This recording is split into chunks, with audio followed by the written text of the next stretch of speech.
Welcome back to our class dear students, যে যেখান থেকে ভিডিওটি দেখছো সবাইকে স্বাগতম। আজকের ক্লাসে আমরা পড়ব নবম দশম শ্রেণীর রসায়ন বইয়ের তোমাদের চতুর্থ অধ্যায়ের আমরা 4.3, এর আগে 4.2 নম্বর আর্টিকেল পর্যন্ত আমরা পড়েছি, অর্থাৎ পর্যায় সারণী সম্পর্কে আমরা একটা বেসিক ধারণা পেয়েছি। এরপর পদার্থতন্ত্র পর্যায় সারণীর বিভিন্ন ধরনের বৈশিষ্ট্য নিয়ে আমরা আলোচনা করেছি। আজকে আমরা আলোচনা করব ইলেকট্রন বিন্যাস থেকে পর্যায় সারণীতে মৌলের অবস্থান নির্ণয়। অর্থাৎ এই যে পর্যায় সারণীতে আমরা দেখলাম যে 118টা মৌল বিভিন্ন পজিশনে আছে, ডান বামে সারিগুলো আছে, কলামগুলো আছে, উপর নিচে। তো এই যে তাহলে একটা মৌলকে এখন পুরো জিনিসটা আমরা কি মুখস্থ করে ফেলবো? মুখস্থ করা পসিবল না।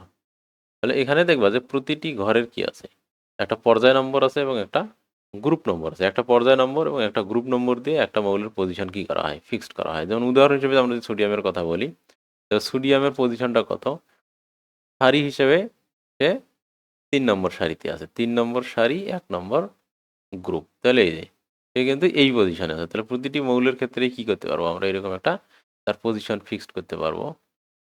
তো একটা গ্রুপ নম্বর এবং তার একটা পর্যায় নম্বর পাওয়ার মাধ্যমে। তো এই জিনিসটা আমরা কীভাবে বুঝবো যে ইলেকট্রন বিন্যাস থেকেই মূলত কি করা যায়, এই তার কয় নম্বর গ্রুপে এবং কয় নম্বর পর্যায়ে একটা মৌল অবস্থান করবে এটা বের করা যায় তার ইলেকট্রন বিন্যাস থেকে। এর আগের অধ্যায়ে আমরা ইলেকট্রন বিন্যাসের বিস্তৃত ব্যাখ্যা শিখেছি। উপশক্তি স্তরের কনসেপ্ট ব্যবহার করে, অর্থাৎ এসপিডিএফ, এই কনসেপ্ট ব্যবহার করে কিভাবে সঠিকভাবে ইলেকট্রন বিন্যাস করা যায় সেটা আমরা দেখেছি। ওইটা যদি তোমরা বুঝে থাকো, ওই ইলেকট্রন বিন্যাসকে ব্যবহার করেই আমরা কি করব, এই পর্যায় সারণীতে মৌলের অবস্থা নির্ণয় করব। তো আমরা টেক্সট বইয়ে চলে যাই। আমরা কোনো একটি মৌলের ইলেকট্রন বিন্যাস থেকে সহজেই মৌলটি কোন গ্রুপ এবং কোন পর্যায়ে রয়েছে সেটি বের করতে পারি। নিচে পর্যায় সারণীতে কোনো মৌলের অবস্থান নির্ণয়ের পদ্ধতি বর্ণনা করা হলো। ঠিক আছে, পর্যায় নম্বর বের করার নিয়ম। প্রথমটি হচ্ছে কি পর্যায় নম্বর বের করার নিয়ম। কোনো মৌলের ইলেকট্রন বিন্যাসের সবচেয়ে বাইরের প্রধান শক্তি স্তরের নম্বরই ওই মৌলের পর্যায় নম্বর। তাহলে আমরা যখন ইলেকট্রন বিন্যাস করব, ওই মৌলের ইলেকট্রন বিন্যাসের সবচেয়ে বাইরের যে প্রধান শক্তি স্তরের নম্বর, অর্থাৎ যতটি প্রধান শক্তি স্তর আছে সেটাই তার পর্যায় নম্বর মেনলি। যেমন লিথিয়ামের ইলেকট্রন বিন্যাস হলো Li, লিথিয়াম 3, 1s2 2s2। যেহেতু লিথিয়ামের ইলেকট্রন বিন্যাসে সবচেয়ে বাইরের শক্তি স্তর 3, তাই লিথিয়ামের পর্যায় নম্বর 3। অর্থাৎ লিথিয়াম হচ্ছে 2, লিথিয়াম 2 নম্বর পর্যায়ের মৌল। তাহলে আমরা দেখো এখানে লিথিয়ামের ইয়েতে পাওয়া যাচ্ছে 1s2 2s1, 3টা ইলেকট্রন আছে। তাহলে 1s প্রথম 1s2তে একটা যাবে, তারপর 2s1 একটা যাবে। এই যে তাহলে বাইরের যে তাহলে সর্বশেষ শক্তি স্তর হচ্ছে কত, তার 2। সর্বশেষ শক্তি স্তর তার কত, 2। এই জন্য তার তোমার ইয়াটাও হচ্ছে কত, তার পর্যায় নম্বর হবে 2। অর্থাৎ ইলেকট্রন বিন্যাস করে তার সর্বোচ্চ যে কয়েকটি আমরা প্রধান শক্তি স্তর পাবো, প্রধান শক্তি স্তরের নাম্বারটাই, অর্থাৎ এন এর মানটাই হচ্ছে কি, এই এন এর মানটাই হচ্ছে তার কি, অর্থাৎ সর্বোচ্চ এন এর মান যেটা, সেটাই হচ্ছে তার কি মান, পর্যায়ে নাম, এটা হচ্ছে তার পর্যায়ের ক্রম। ঠিক আছে, একইভাবে এখানে বলা আছে যে কে, অর্থাৎ পটাশিয়ামের ইলেকট্রন বিন্যাস হলো K19, আচ্ছা 1s2 2s2 2p6 3s2 3p6 4s1। এই যে 4 পর্যন্ত গেছে। প্রধান শক্তি স্তর কয়টা, 1 2 3 4, 4s1, যদিও সেখানে মাত্র একটি ইলেকট্রন আছে, তারপরও যেহেতু পটাশিয়ামের ইলেকট্রন বিন্যাসে সবচেয়ে বাইরের শক্তি স্তর 4, তাই পটাশিয়াম 4 নম্বর পর্যায়ের মৌল। ঠিক আছে, 3ডির পরে যদি 4s এ যায়, তারপরেও কি ওটা 4 নম্বর মৌলে 4 নম্বর পর্যায়েই থাকবে। ঠিক আছে, অনেক সময় কনফিউশন হইতে পারে যে 3ডি পূর্ণ হওয়ার আগেই যদি 4s এ চলে যায়, এরকম যদি হয় 1s2, মানে যেটা 23 নম্বর উদাহরণ হিসেবে যদি আমরা বলি, স্ক্যান্ডিয়াম খুব সম্ভবত 1s2 2s2 2p6 3s2 3p6 3d না দিয়ে আমরা আগে কোথায় দেবো, 4s2, তারপর এখানে আমরা 3 দিলাম। ঠিক আছে, এইখানে 18 আর 2 20 আর 3 23। এখন ডি কিন্তু পূর্ণ হয় নাই, 3 পূর্ণ হওয়ার আগেই 4s কি ইলেকট্রন চলে গেছে। এখানেও তো তাই ছিল, 3D-তে যাওয়ার আগেই কি 4s গেছে, ওইটাই তো দেখিয়েছে। তো সেক্ষেত্রে একটা কক্ষপথ পূর্ণ হয়েছে কি হয়নি এটা বিষয় না, উপশক্তি স্তরের কনসেপ্ট ব্যবহার করে ইলেকট্রন বিন্যাস করতে গিয়ে সে সবচেয়ে বড় যে কক্ষপথে ইলেকট্রন প্রবেশ করবে সেটাই তার কি পর্যায় নম্বর। ঠিক আছে, এরপর হচ্ছে গ্রুপ নম্বর বের করার নিয়ম। মেনলি এটা মাথায় রাখতে হবে, এটাতেই ভুল হবে এবং এখান থেকেই বেশি প্রশ্ন হবে। কোনো মৌলের গ্রুপ নম্বর বের করার কয়েকটি নিয়ম আছে। নিয়ম হচ্ছে 3টি নিয়ম আছে মেনলি। তো প্রথমটা হচ্ছে, যদি এটা সবচেয়ে সহজ, কোনো মৌলের ইলেকট্রন বিন্যাসের বাইরের প্রধান শক্তি স্তরে যদি শুধু এস অরবিটাল থাকে তবে ওই তবে ওই এস অরবিটালের মোট ইলেকট্রন সংখ্যাই ওই মৌলের গ্রুপ নম্বর। এটা সাধারণত ধাতু, ক্ষার ধাতু, মৃৎক্ষার ধাতুগুলোর ক্ষেত্রে কি এই নিয়মটা খাটবে। যেমন হাইড্রোজেন, হাইড্রোজেন তখন বলতে পারো হাইড্রোজেন তো ক্ষার ধাতুর সাথে না, পর্যায় সারণীতে হাইড্রোজেন ক্ষার ধাতুর সাথেই আছে, ধাতুর সাথেই আছে 1 নম্বর গ্রুপে। তো হাইড্রোজেন মৌলের ইলেকট্রন বিন্যাস 1s1, এখানে এস অরবিটালে একটি ইলেকট্রন আছে, কাজেই হাইড্রোজেনের গ্রুপ বা শ্রেণী নম্বর 1। তাহলে শেষ কক্ষপথে শুধুমাত্র এস আছে, অর্থাৎ বাইরের যে প্রধান শক্তি স্তর আছে সেটাতে শুধু এস আছে। তো এইখানে একটা কথা মাথায় রাখবা, এস এর আগে আবার ডি থাকলে অন্য নিয়ম। তো এখানে এখানে মাথায় নিয়মটাকে আরেকটু যদি আমরা এক্সপ্লেন করি, সেটা মেইনলি কথা হচ্ছে যে বাইরের শক্তি স্তরে অনলি এস থাকবে, কিন্তু তার আগের শক্তি স্তরে কি থাকবে না, ডি থাকবে না। তার আগের শক্তি স্তরে ডি থাকবে না। যেমন এই যে কক্ষপথটা, এই যে এই যে এই যে এখানে দেখছো, এখানে দেখো 4s কি আছে, এই যে 4s2, 4s1, 4s1, শেষ কক্ষপথে কিন্তু শুধুমাত্র কি আছে, এস আছে। তার আগের কক্ষপথে কিন্তু 3p, অর্থাৎ 4 নম্বর কক্ষপথে 4s হলেও তার আগের কক্ষপথে 3d কিন্তু এখানে নাই। যদি 3d থাকতো, 3d আছে কিন্তু আবার কি আছে, 4s12 আছে, এইরকম যদি হইতো তখন কিন্তু এই নিয়মটা খাটতো না, যদিও শেষ কক্ষপথে এখানেও কি আছে, শুধুই এস আছে। তাহলে এই কথাটা, নিয়মটা শুধুই এটা না, নিয়মটা হচ্ছে যে একটা শেষ কক্ষপথে অনলি এস থাকবে, কিন্তু ওই শেষ কক্ষপথের যে ইমিডিয়েট আগের যে কক্ষপথটা আছে সেটাতে ডি থাকবে না, অর্থাৎ n-1 ডি অনুপস্থিত। কি n-1, আমরা যেটা পড়েছি n-1 ডি আর ns, ঠিক আছে। এই n-1 ডিটা অনুপস্থিত, n-1 ডি, n-1 পি আছে, সমস্যা নাই, n-1 পি আছে, কিন্তু n-1 ডি নাই। n-1 পি এর পর এস এ চলে গেছে, কোথায় চলে গেছে, এন এস এ চলে গেছে, পরের কক্ষপথের এস উপশক্তি স্তরে ইলেকট্রন চলে গেছে। ঠিক আছে, এইরকম কেস যদি হয় তখন এস অরবিটালে যে কয়েকটি ইলেকট্রন থাকবে সেটাই তার গ্রুপ নম্বর, সেটাই তার গ্রুপ নম্বর। ঠিক আছে, যেমন ক্ষার ধাতু, মৃৎক্ষার ধাতু এবং 1 এবং 2 নম্বর যে পর্যায়গুলো আছে, গ্রুপগুলো আছে, সেক্ষেত্রে কি এই নিয়মটি খাটবে। ঠিক আছে, 1 এবং 2 নম্বর পর্যায়ে এই নিয়মটা খাটবে, গ্রুপ 1 এবং 2 গ্রুপে। ঠিক আছে, তাহলে তাহলে কি বললাম, শেষ কক্ষপথে শুধু এস অরবিটাল থাকবে, শুধু এটাই কথা না, সেই সাথে সাথে তার আগের কক্ষপথে ডি অনুপস্থিত থাকবে। কি থাকবে, ডি অনুপস্থিত থাকবে। আচ্ছা, 2 নম্বর নিয়ম হচ্ছে, কোনো মৌলের ইলেকট্রন বিন্যাসের বাইরের প্রধান শক্তি স্তরে, আমি যেহেতু ডি পড়াইলাম তাহলে ওই আমি 3 নম্বর নিয়মটা আগে পড়াই, তাহলে তোমাদের 1 এবং 2কে লিঙ্ক করে দিতে হবে, সুবিধা হবে।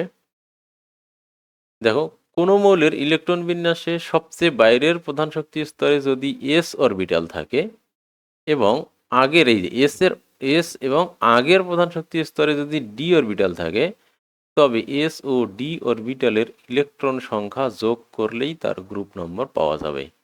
ঠিক আছে, তাহলে গ্রুপ নম্বর কিভাবে আসবে, তাহলে বাইরের শক্তি স্তরে শুধু কি থাকবে, এস থাকবে, এস তো শেষ বাইরের শক্তি স্তরে শুধু এস আছে, যেমন শেষ কক্ষপথে এখানে শুধু 4s আছে, কিন্তু দেখো 4 নম্বর আগের কক্ষপথ কি, 3d, তাহলে তার আগের কক্ষপথে ডি আছে, এই জন্য এখানে তার গ্রুপ নম্বর হবে কত, 8, অর্থাৎ 6 + 2 = 8, এখানে 6 আছে, এখানে 8। ঠিক ঠিক আছে? তাহলে আমরা কি বুঝলাম যে শেষ কক্ষপথে শুধু এস থাকবে, এখানে 4sp আবার থাকবে না, ঠিক আছে? 4sp 4s3 4sd এরকম থাকবে না, শেষ কক্ষপথে শুধু এস থাকবে। তার আগের কক্ষপথে অর্থাৎ 3 নম্বর কক্ষপথ, এটা 4 এটা 3 নম্বর কক্ষপথে ডি অরবিটাল থাকবে, তখন ডি এবং এস এর যোগফল হবে। আর যদি ডি না থাকতো, যেমন আগের মৌলের ক্ষেত্রে ডি ছিল না, 3p6 ছিল আর 4s, এই যে এখানে দেখো 3d নেই, এখানে কি এটাতে 3d নেই, তো এই জন্য এখানে শুধু এসটাই হবে কি এইটা না, হ্যাঁ ওইটাই এইটাতেই, হ্যাঁ। তাহলে দেখো এই উদাহরণে ওইটা নাই, কিন্তু আমি এটাতেও তাহলে গ্রুপ নম্বর, এর গ্রুপ নম্বর কত 1 হবে। কেন 1 হবে? তার কারণ এখানে 4s1 আছে আর এখানে কি 3d নেই, এই জন্য এখানে গ্রুপ নম্বর কি হবে 1ই হবে। বুঝতে পারছো? তাহলে এই হচ্ছে তোমার এখানে এস এবং ডি। এস থাকলে কি হবে? এস একা থাকবে, তার আগে ডি থাকবে না, তাহলে এটা হবে শুধু এস এর ইলেকট্রন সংখ্যাটাই হচ্ছে কি, এস ইলেকট্রন সংখ্যাটাই হচ্ছে তার গ্রুপ নম্বর। আবার বাইরের প্রধান শক্তি স্তরে অনলি এস আছে, শুধুমাত্র এস আছে, কিন্তু তার আগের কক্ষপথে ডিও আছে, তার আগের কক্ষপথে ডিও আছে, তখন এস এবং ডি যোগ করেই তার গ্রুপ নম্বর বের হবে। আর 2 নম্বরটা হচ্ছে যদি এস না থাকে, শেষ কক্ষপথে এস আছে, সেই সাথে সাথে পিও থাকবে, কোনো মৌলের ইলেকট্রন বিন্যাসের বাইরের প্রধান শক্তি স্তরে, অর্থাৎ শেষ শক্তি স্তর যেটা আর কি, এটাতে যদি শুধু এস ও পি অরবিটাল থাকে কিন্তু ডি নেই, শুধু আছে কি এস ও পি। ডি থাকলে আমরা বুঝবো যে ডি থাকা মানে তো পরেরটার কি থাকা, এস থাকা। এটা এটা তোমরা যারা বুঝো, কোনো একটা কক্ষপথে ডি আছে, ডিতে ইলেকট্রন প্রবেশ করছে, তার মানে তার পরের কক্ষপথে এস এ ইলেকট্রন ঢুকছে আগে, নইলে তো ডিতে আসতো না। মনে করো যে 3ডিতে ইলেকট্রন আছে, 3ডিতে ইলেকট্রন থাকা মানে হচ্ছে 4s এ ইলেকট্রন থাকা, তার কারণ 4s এর আগে তো 3ডিতে আসবে না, ঠিক আছে? এই জন্য এখানে ডি এর কথা ওইভাবে, এই জন্য সব কিছু 3টা নিয়মের মধ্যেই থাকবে।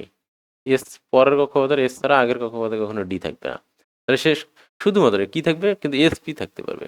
তা প্রধান শক্তি স্তরে যদি কি থাকে, শুধু এস ও পি অরবিটাল থাকে, তবে ওই এস ও পি অরবিটালের মোট ইলেকট্রন সংখ্যার সাথে আবার কি থাকতে হবে, 10 যোগ করতে হবে, তাহলে যে সংখ্যা পাওয়া যায় সেই সংখ্যাগুলোই হচ্ছে ওই মৌলের গ্রুপ। সাধারণত 13 থেকে 18 পর্যন্ত যে মৌলগুলো আছে তাদের ক্ষেত্রে এই নিয়মগুলো মানে 13 থেকে 18 পর্যন্ত। তাহলে প্রথম নিয়মটা মানে 1 এবং 2 এর ক্ষেত্রে, 1 নম্বর এবং 2 নম্বর গ্রুপের ক্ষেত্রে। আর 3 নম্বর নিয়ম যেটা আমরা বললাম, এটা খাটে তোমার এই অবস্থান্তর মৌলের যে গ্রুপগুলো আছে 3 থেকে 10 পর্যন্ত, 3 থেকে 12 পর্যন্ত যে গ্রুপগুলো আছে। আর 2 নম্বর নিয়মটা হচ্ছে তোমার 13 থেকে 18 পর্যন্ত যে গ্রুপগুলো আছে তাদের জন্য এই নিয়মগুলো খাটে। তাহলে এখানে শেষ কক্ষপথে এদের সবার কি আছে, এস অরবিটাল আছে, সেই সাথে সাথে পি অরবিটালও আছে। যেমন বোরন, বোরন দেখো, বোরন কিন্তু কত 15 নম্বর, 15 13 13 নম্বর গ্রুপে অবস্থিত। কেন জানো? তাহলে বোরনের ইলেকট্রন বিন্যাস হচ্ছে 1s2 2s2 2p1। তাহলে দেখো শেষ কক্ষপথে কি আছে, এই যে 2s আর 2p আছে, শেষ কক্ষপথে এস এবং পি দুইটি অরবিটাল আছে। তাহলে এই ক্ষেত্রে কি করতে হবে, সবগুলো যোগ করতে হবে, s2 যোগ করতে হবে, 1 যোগ করতে হবে, যে এখানে এখানে বোরনের বাইরের শেলে এস অরবিটালে 2টি ইলেকট্রন ও পি অরবিটালে 1টি ইলেকট্রন আছে, কাজেই বোরনের গ্রুপ নম্বর হবে 2 যোগ 1 যোগ আবার তার সাথে এক্সট্রা হবে কি করতে হবে, 10 যোগ করে দিতে হবে, তাহলে টোটাল হচ্ছে কি 13। এই ছিল তোমার কি 3টা নিয়মে তোমার ইলেকট্রন বিন্যাস থেকে একটা মৌলের পর্যায় নম্বর এবং গ্রুপ নম্বর, অর্থাৎ তার পজিশনটা কি করা, ফিক্সড করা। ঠিক আছে? তো এখানে একটা টেবিল দিয়েছে বোঝার সুবিধার্থে প্রত্যেকটি মৌলের গ্রুপ, এবং আমি 2-1টা যদি তোমাদের ব্যাখ্যা করি, এখানে দেখো হাইড্রোজেন একটা, তাহলে 1 নম্বর, এটা হচ্ছে তার পর্যায় নম্বর, এটা হচ্ছে তার গ্রুপ নম্বর, তাহলে 1 নম্বর গ্রুপ 1 নম্বর পর্যায়। হিলিয়ামটা হচ্ছে হওয়ার কথা 1 নম্বর গ্রুপ 2 নম্বর পর্যায়ে হওয়ার কথা নিয়ম অনুযায়ী, এটা কি 1 নম্বর গ্রুপ আর 2 নম্বর, সরি 1 নম্বর পর্যায় আর 2 নম্বর গ্রুপ হওয়ার কথা, কিন্তু ইলেকট্রন ওই হিলিয়ামকে 2 নম্বর গ্রুপে কেন রাখা হয়নি এটা আমরা আলোচনা করেছি। হুম। বা শেষের দিকে হয়তো পর্যায় সারণীতে আলোচনা আর আছে, নিচে আলোচনা আছে যে এই পর্যায় সারণীগুলোর ত্রুটি কি কি, ঠিক আছে? এখানে আমরা দেখবো যে কেন হিলিয়ামকে, এই যে আমরা যে নিয়ম পড়লাম সেই নিয়ম অনুযায়ী হিলিয়ামে থাকার কথা 1 নম্বর পর্যায়ে 2 নম্বর গ্রুপে থাকার কথা, কিন্তু হিলিয়াম তো সেখানে নেই, তাই না? হিলিয়াম কি সেখানে আছে? হিলিয়াম সেখানে নেই। কেন নেই? ওটা 18 নম্বর গ্রুপে আছে, সেটা আমরা দেখব। একইভাবে এগুলো তোমরা করবা, ঠিক আছে? কয় নম্বর গ্রুপ, কয় নম্বর পর্যায়ে, মাঝে মাঝে দুই একটা গ্যাপ দিয়েছে, আমরা যদি সেগুলো একটু পূরণ করার চেষ্টা করি তাহলে তোমরা হয়তো বুঝতে পারবা। কার্বন দেখো কি আছে, 1s2 2s2 2p কি হবে, 2 2p 2 হবে। তাহলে এটা পর্যায় নম্বর কত হবে? এই যে সর্বোচ্চ শক্তি স্তর কত, 2টা, তাহলে পর্যায় হচ্ছে কত তার, 2। আর গ্রুপ নম্বর কত হবে? দেখো sp দুইটাই আছে, sও আছে, pও আছে। শেষ কক্ষপথে এই দেখো s আর p আছে, তাহলে কি হবে, 2 2 4 আর 10 14, তাহলে হবে কত এটা, 2। এইভাবে আমরা যদি করি 2 + 2 প্লাস এক্সট্রা হয় 10 = 14, তাহলে 2 নম্বর নিয়ম অনুযায়ী এটা হচ্ছে, ঠিক আছে? তাহলে আমরা এইভাবে ছকটা পূরণ করার চেষ্টা করলাম, এইভাবে তোমরা এগুলো সব দেখবা, দেখলে আশা করি কি তোমরা এটা বুঝতে পারবা। দেখো এখানে স্ক্যান্ডিয়ামের ক্ষেত্রে যদি আমরা দেখি, এগুলো তো দেখিয়েছি, দেখো এখানে শুধু এই যে 4s কি আছে, 2 আছে কিন্তু আগে ডি নাই, এই জন্য 2 নম্বর 1 নম্বর নিয়ম অনুযায়ী এর পর্যায় হবে কত, 4, আর 1 গ্রুপ হবে 1 নম্বর নিয়ম অনুযায়ী তার 2।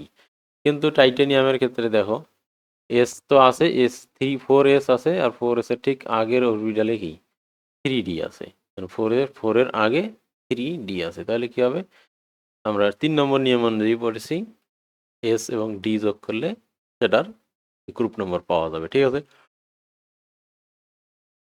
এইভাবে দেখো এর সবার ইলেকট্রন বিন্যাস কি করা যাচ্ছে, ইলেকট্রন বিন্যাস থেকে তাদের গ্রুপ নম্বর এবং পর্যায় নম্বর কি বের করা যাচ্ছে, ঠিক আছে? তো এরপর আমি আর সব দেখাচ্ছি না, ওগুলো তোমরা ফাঁকা ঘরগুলো পূরণ করবা। এখন এখানে একটা গুরুত্বপূর্ণ আলোচনা আসছে, সেটা হচ্ছে খ নম্বরে খুব বেশি আসে, সেটা হচ্ছে যে ইলেকট্রন বিন্যাসই হচ্ছে পর্যায় সারণীর মূল ভিত্তি। তাহলে আমরা পর্যায় সারণীর মূল ভিত্তি হিসেবে কি কি দেখে আসছি? পর্যায় সারণীর ভিত্তি সর্বপ্রথম বিভিন্ন ধরনের যেটা তোমার মেন্ডেলিফের যে পর্যায় সারণী, তিনি সেখানে ভিত্তি হিসেবে ধরেছিলেন আণবিক ভর। পরবর্তীতে মোসলে 1913 সালে সেটাকে একটু কি করলেন, আপডেটেড করলেন। তিনি বললেন যে পর্যায় সারণীর মূল ভিত্তি আছে আণবিক ভর না, বরং পারমাণবিক সংখ্যা। কি? পারমাণবিক সংখ্যা, ঠিক আছে? তো এটা ঠিক আছে, কিন্তু এটার চেয়েও বেস্ট হচ্ছে কি যদিও ইলেকট্রন বিন্যাস পারমাণবিক সংখ্যা থেকেই এসেছে, তারপর পারমাণবিক সংখ্যা থেকে অনেক সময় কি করা যায় না, শুধু সংখ্যাটা দেখে স্পেসিফিক কি তার লোকেশন ঠিক করা যাচ্ছে না। এই পারমাণবিক সংখ্যা দেখে যখন আমরা তার কি করতেছি, ইলেকট্রন বিন্যাস করতেছি, সেই ইলেকট্রন বিন্যাস দেখে কি করতে পারতেছি আমরা পারফেক্টলি তার বৈশিষ্ট্যগুলো, তার অবস্থান, এগুলো সব ব্যাখ্যা করতে পারতেছি। এই জন্য আধুনিক যে পর্যায় সারণী আছে আমরা বলতে পারি সেটার ভিত্তি হচ্ছে কি ইলেকট্রন বিন্যাস। ইলেকট্রন বিন্যাসটাই হচ্ছে কি মেইনলি তার ভিত্তি। আর যদিও এটা পারমাণবিক সংখ্যা থেকেই আসছে, তারপর পারমাণবিক সংখ্যা থেকে পারমাণবিক সংখ্যার চেয়েও কি এটা একটু বেশি আপডেটেড। তো ইলেকট্রন বিন্যাসের মাধ্যমে কোনো মৌল কত নম্বর পর্যায়ে এবং কত নম্বর গ্রুপে অবস্থান করে তা বের করা যায়। আবার যে সকল মৌলের বাইরের প্রধান শক্তি স্তরের ইলেকট্রন বিন্যাস একই রকম, সে সকল মৌল একই গ্রুপে অবস্থান করে। অপরদিকে যে সকল মৌলের বাইরের প্রধান শক্তি স্তরের ইলেকট্রন বিন্যাস ভিন্ন রকম, সে সকল মৌল ভিন্ন গ্রুপে অবস্থান করে। তাহলে এখান থেকে ইলেকট্রন বিন্যাস দেখে আমরা কি কি বুঝতে পারি, তার পর্যায় নম্বর বুঝতে পারি যে তার প্রধান শক্তি স্তর কতটি আছে সেটা।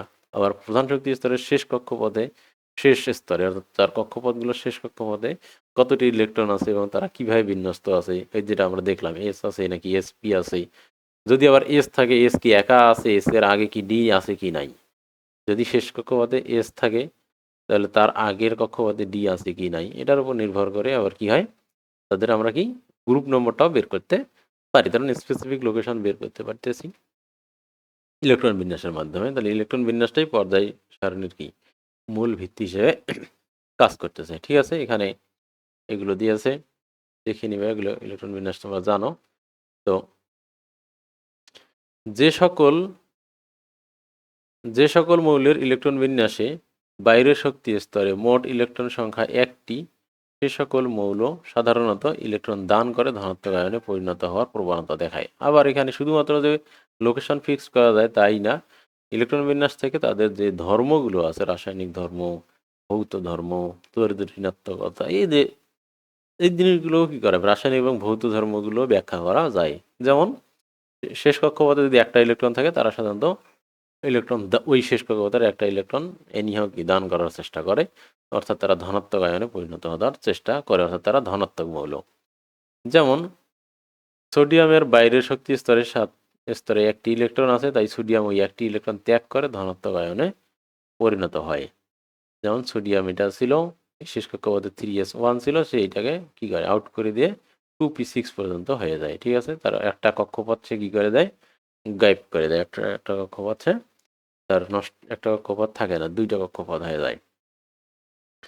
আবার যে সকল মৌলের ইলেকট্রন বিন্যাসে বাইরের শক্তি স্তরে মোট ইলেকট্রন সংখ্যা 7টি থাকে বা 6টি থাকলেও হয়, সে সকল মৌল সাধারণত এই যে একটি ইলেকট্রন তারা গ্রহণ করে এবং ঋণাত্মক আয়নে পরিণত হওয়ার প্রবণতা দেখায়। তাহলে শেষ কক্ষপথে যখন একটা থাকে তখন সে একটা ইলেকট্রন গ্রহণ করে। তখন আমরা জানি অষ্টকের নিয়মের একটা নিয়ম আছে, অষ্টক পূরণ করা। যেমন ক্লোরিনের বাইরের শক্তি স্তরে 7টি ইলেকট্রন আছে, তাই ক্লোরিন একটি ইলেকট্রন গ্রহণ করে ঋণাত্মক আয়নে পরিণত হয়। ঠিক আছে, যেমন এই যে সেখানে কি আছে 3p6 আছে, 3p5 আছে, একটা ইলেকট্রন গ্রহণ করে 3p কি হয় 6 হয়ে যায়। তাহলে এখানে শেষ কক্ষপথে 6 দিয়ে 8টা, 3 নম্বর কক্ষপথে তার 8 পূরণ হলো। আগে ছিল 5 দিয়ে 7টি ছিল আগে এখানে। তো অতএব ইলেকট্রন বিন্যাসের মাধ্যমে কি করা যায়, ইলেকট্রন বিন্যাসের মাধ্যমে পর্যায় সারণীতে মৌলের অবস্থান নির্ণয় করা যায়। মৌলসমূহের অনেক ধরনের যে রাসায়নিক এবং ভৌত ধর্ম সেগুলো ব্যাখ্যা করা যায়। এই জন্যই ইলেকট্রন বিন্যাসকে পর্যায় সারণীর মূল ভিত্তি হিসেবে বিবেচনা করা হয়। তাহলে পর্যায় সারণীর এখন পর্যন্ত মূল ভিত্তি এখন হয়ে গেল কত, ইলেকট্রন বিন্যাস। তার কারণ এটা দিয়ে শুধু তার অবস্থানটাই ফিক্সড করা যাচ্ছে না, সেই সাথে সাথে কি হচ্ছে তার যে ধর্মগুলো আছে ইলেকট্রন বিন্যাসের ধরন দেখে তার যে রাসায়নিক এবং ইভেন ভৌত ধর্মগুলো পর্যন্ত কি করা যায়, ব্যাখ্যা করা যায়। এরপর এর মধ্যেও আবার কিছু ঝামেলা আছে। এই ইলেকট্রন বিন্যাস অনুযায়ী যখন পারমাণবিক সংখ্যাই বলি বা পারমাণবিক, আমরা জানি যে পারমাণবিক ভর অনুযায়ী যখন কি করা হয়েছে ইলেকট্রন বিন্যাস পর্যায় সারণী তৈরি করা হয়েছে, তখন সেখানে কিছু দেখা গেছে যে ব্যতিক্রম লক্ষ্য করা গেছে। সেটা মেন্ডেলিভ নিজেই করে গেছেন। তারপর পারমাণবিক সংখ্যা আসলো, পারমাণবিক সংখ্যা অনুযায়ী সেটাকে কি করা যায়, কিছুটা দূর করা গেল। তারপর পারমাণবিক এরপর আরও আপডেট আসলো ইলেকট্রন বিন্যাস দিয়ে আমরা কি করতে পারলাম, আরও স্পেসিফিকভাবে একটা বস্তু লোকেশন ফিক্সড করতে পারতেছি, তার গ্রুপ নম্বর, তার পর্যায় নম্বর। কিন্তু এই করতে গিয়েও দেখা গেছে যে দুই এক ক্ষেত্রে ব্যতিক্রম হয়ে গেছে। তো এটাই আসলে বিজ্ঞানের সৌন্দর্য, কারণ এটা কখনোই পারফেক্ট হয় না এবং ইমপারফেক্ট হয়, এবং ইমপারফেক্টের মধ্যেও আবার কি আছে অনেকগুলো যুক্তি আছে, এই জন্য ভালো লাগে বিষয়গুলো। এরপর তাহলে এই ব্যতিক্রমগুলো হচ্ছে, এক নম্বর হচ্ছে হাইড্রোজেনের অবস্থান। তো হাইড্রোজেন একটি অধাতু, কিন্তু পর্যায় সারণীতে হাইড্রোজেনকে তীব্র তড়িৎ ধনাত্মক ক্ষার ধাতু সোডিয়াম, পটাশিয়াম, রুবিডিয়াম, সিজিয়াম, ফ্রান্সিয়ামের সাথে গ্রুপ 1A অবস্থান দেওয়া হয়েছে। এর কারণ ক্ষার ধাতুর মতো হাইড্রোজেনের বাইরের প্রধান শক্তি স্তরে একটি মাত্র ইলেকট্রন রয়েছে। তাহলে এখানে প্রাধান্য দেওয়া হয়েছে ককে, ইলেকট্রন বিন্যাসকে এখানে কি করা হয়েছে, প্রধান। তাহলে দেখো 1s1, তাহলে শেষ কক্ষপথে কি আছে 1 আছে, তাহলে ইলেকট্রন বিন্যাসের নিয়ম অনুযায়ী এর পর্যায় নম্বর কি হবে 1 আর গ্রুপ নম্বরও 1। তাহলে এখানে এটাকে কি করা হয়েছে, প্রাধান্য দেওয়া হয়েছে। তাহলে ইলেকট্রন বিন্যাস অনুযায়ী কি করা হয়েছে, এটাকে হাইড্রোজেনকে ক্ষার ধাতুর সাথে রাখা হয়েছে। তাহলে এখানে তার ভৌত বৈশিষ্ট্য বা রাসায়নিক বৈশিষ্ট্যের চেয়ে ইলেকট্রন বিন্যাসটাকে কি করা হয়েছে, প্রাধান্য দেওয়া হয়েছে, এই জন্য সেখানে তাকে রাখা হয়েছে, ভালো কথা। আবার হাইড্রোজেনের অনেক ধর্ম ক্ষার ধাতুগুলোর ধর্মের সাথে মিলে যায়। আবার এ অধাতু এবং গ্যাস হলেও ক্ষার ধাতুর কিছু কিছু বৈশিষ্ট্য এর মধ্যে আছে। যেমন ও কি করে একটা ইলেকট্রন দিয়ে দিতে পারে, ঠিক আছে। আবার অন্যদিকে হ্যালোজেন অর্থাৎ ফ্লোরিন, ক্লোরিন, ব্রোমিন, আয়োডিন এর একটি পরমাণু যেমন একটি ইলেকট্রন গ্রহণ করতে পারে, হাইড্রোজেনও ঠিক তেমনই একটি ইলেকট্রন গ্রহণ করতে পারে। অর্থাৎ হাইড্রোজেন একটা ইলেকট্রন যেমন দিতে পারে, আবার অনেক সময় নিতেও পারে। অর্থাৎ হাইড্রোজেনের ধর্ম হ্যালোজেন মৌলের ধর্মের সাথেও মিলে যায়। তাহলে হাইড্রোজেনের ধর্ম কার সাথে মিল আছে, মানে দুইটা একটা হওয়ার ফলে একটা অতিরিক্ত সে দিয়েও দিতে পারে, আবার অনেক সময় একটা কি সে নিয়ে দ্বিত্ব পূরণ করতে পারে। দ্বিত্ব, ওটাকে বলা হয় দুইয়ের নিয়ম। তো দুইটাই সে করতে পারে। যখন সে নেয়, দেওয়ার ইলেকট্রন ত্যাগ করার প্রবণতা দেখায়, তখন ক্ষার ধাতুর সাথে মিলে যায় বৈশিষ্ট্যগুলো। আর ইলেকট্রন যখন সে নেওয়ার প্রবণতা দেখায়, তখন হ্যালোজেনের সাথে তার ধর্মগুলো মিলে যায়। তবে হাইড্রোজেনের বেশিরভাগ ধর্ম ক্ষার ধাতুসমূহের ধর্মের সাথে মিলে যাওয়ায় একে ক্ষার ধাতুর সাথে গ্রুপ একে অবস্থান দেওয়া হয়েছে। তাহলে এখানে একটা কি হলো, ব্যতিক্রম হয়ে গেল একটুখানি, খুব বেশি ব্যতিক্রম হয়নি। ঠিক আছে, তার মানে এখানে আমরা দেখলাম যে ইলেকট্রন বিন্যাস অনুযায়ী নিয়মটা হইলো, কিন্তু এখানে আবার ইলেকট্রন বিন্যাসকে আর মানা হবে না, এখানে রাসায়নিক ধর্মটাকেই মানা হবে। হিলিয়ামের ইলেকট্রন বিন্যাস হচ্ছে কি, হিলিয়াম 2 1s2। হিলিয়ামের ইলেকট্রন বিন্যাস অনুসারে একে গ্রুপ 2 এ অবস্থান দেওয়া উচিত ছিল। তাহলে 1 নম্বর পর্যায়ে 2 নম্বর গ্রুপে অবস্থান দেওয়ার কথা ছিল, কিন্তু গ্রুপ 2 এর মৌলসমূহ তীব্র তড়িৎ ধনাত্মক, কিন্তু হাইড্রোজেন হিলিয়াম তো কি নিষ্ক্রিয় গ্যাস। তাহলে গ্রুপ 2 এর এদেরকে মৃৎক্ষার ধাতু বলে, গ্রুপ 2 এর মৌলগুলোকে। অপরদিকে হিলিয়াম একটি নিষ্ক্রিয় গ্যাস, এর ধর্ম অন্যান্য নিষ্ক্রিয় গ্যাস যেমন নিয়ন, আর্গন, ক্রিপ্টন, জেনন ইত্যাদির সাথে মিলে যায়। ঠিক আছে, হিলিয়ামের ধর্ম কখনোই তীব্র তড়িৎ ধনাত্মক মৃৎক্ষার ধাতুর মতো হয় না। তাহলে হাইড্রোজেনের যেরকম মিল ছিল, ক্ষার ধাতুর সাথেও মিল ছিল, আবার হ্যালোজেনের সাথেও কি ছিল, মিল ছিল। কিন্তু হিলিয়ামের ক্ষেত্রে এর ধর্ম মৃৎক্ষার ধাতুদের সাথে একদমই মিল নাই, পুরোটাই হচ্ছে কি নিষ্ক্রিয় গ্যাসের মতোই।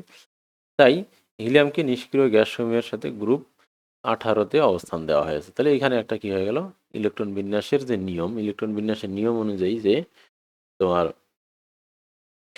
গ্রুপ নম্বর এবং পর্যায় নম্বর ফিক্সড করার কথা ছিল, সেই নিয়মকে এখানে কি করা হলো, মানা হলো না।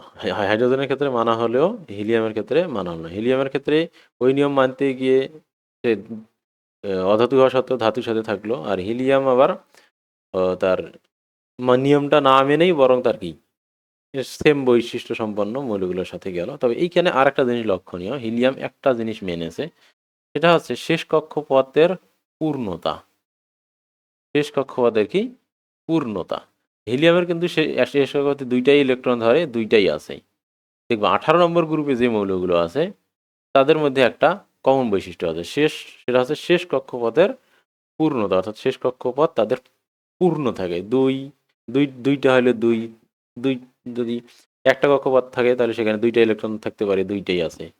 এরপর নিয়ন আছে, দেখবা ওখানে দুইটা কক্ষপথ, দ্বিতীয় কক্ষপথে কয়টা ইলেকট্রন ধরে, 10টা আছে, দেখবা যে নিয়নে 10টা ইলেকট্রনই আছে। এরপরের হিলিয়াম আর্গনের ক্ষেত্রে 3টা পর্যায়ে আছে, 3টা কক্ষপথ আছে। 3 কক্ষপথে দেখবা যে শেষ কক্ষপথে 3 নম্বর কক্ষপথে 18টা ইলেকট্রন ধরে, আর্গনে 18টাই আছে। এরপরে এইভাবে দেখবা। তাহলে এখানে একটা হিলিয়াম একটা নিয়ম মেনেছে, সেটা হচ্ছে যে হিলিয়ামের যে গ্রুপটি আছে তারা কি করে, শেষ কক্ষপথে তাদের যে সর্বশেষ কক্ষপথ আছে, এই সর্বশেষ কক্ষপথটা তাদের কি থাকে, মোটামুটি পরিপূর্ণ থাকে। একদম যে কয়টা ইলেকট্রন ধরার কথা ঠিক ততটাই ইলেকট্রনই সেখানে থাকে। ওই অনুযায়ী আবার ঠিক আছে হিলিয়াম কি আছে এখানে চলে গেছে। ঠিক আছে, তাহলে হিলিয়াম এবং হাইড্রোজেনের অবস্থানটা এখানে কি অনেক সময় অনিয়ম মনে হয়, যদিও কি আছে তাদের ওই অনিয়মটা করার পেছনে যথেষ্ট কি আছে, শক্তিশালী যুক্তি আছে। তো এই দুইটাই এখানে ব্যতিক্রম।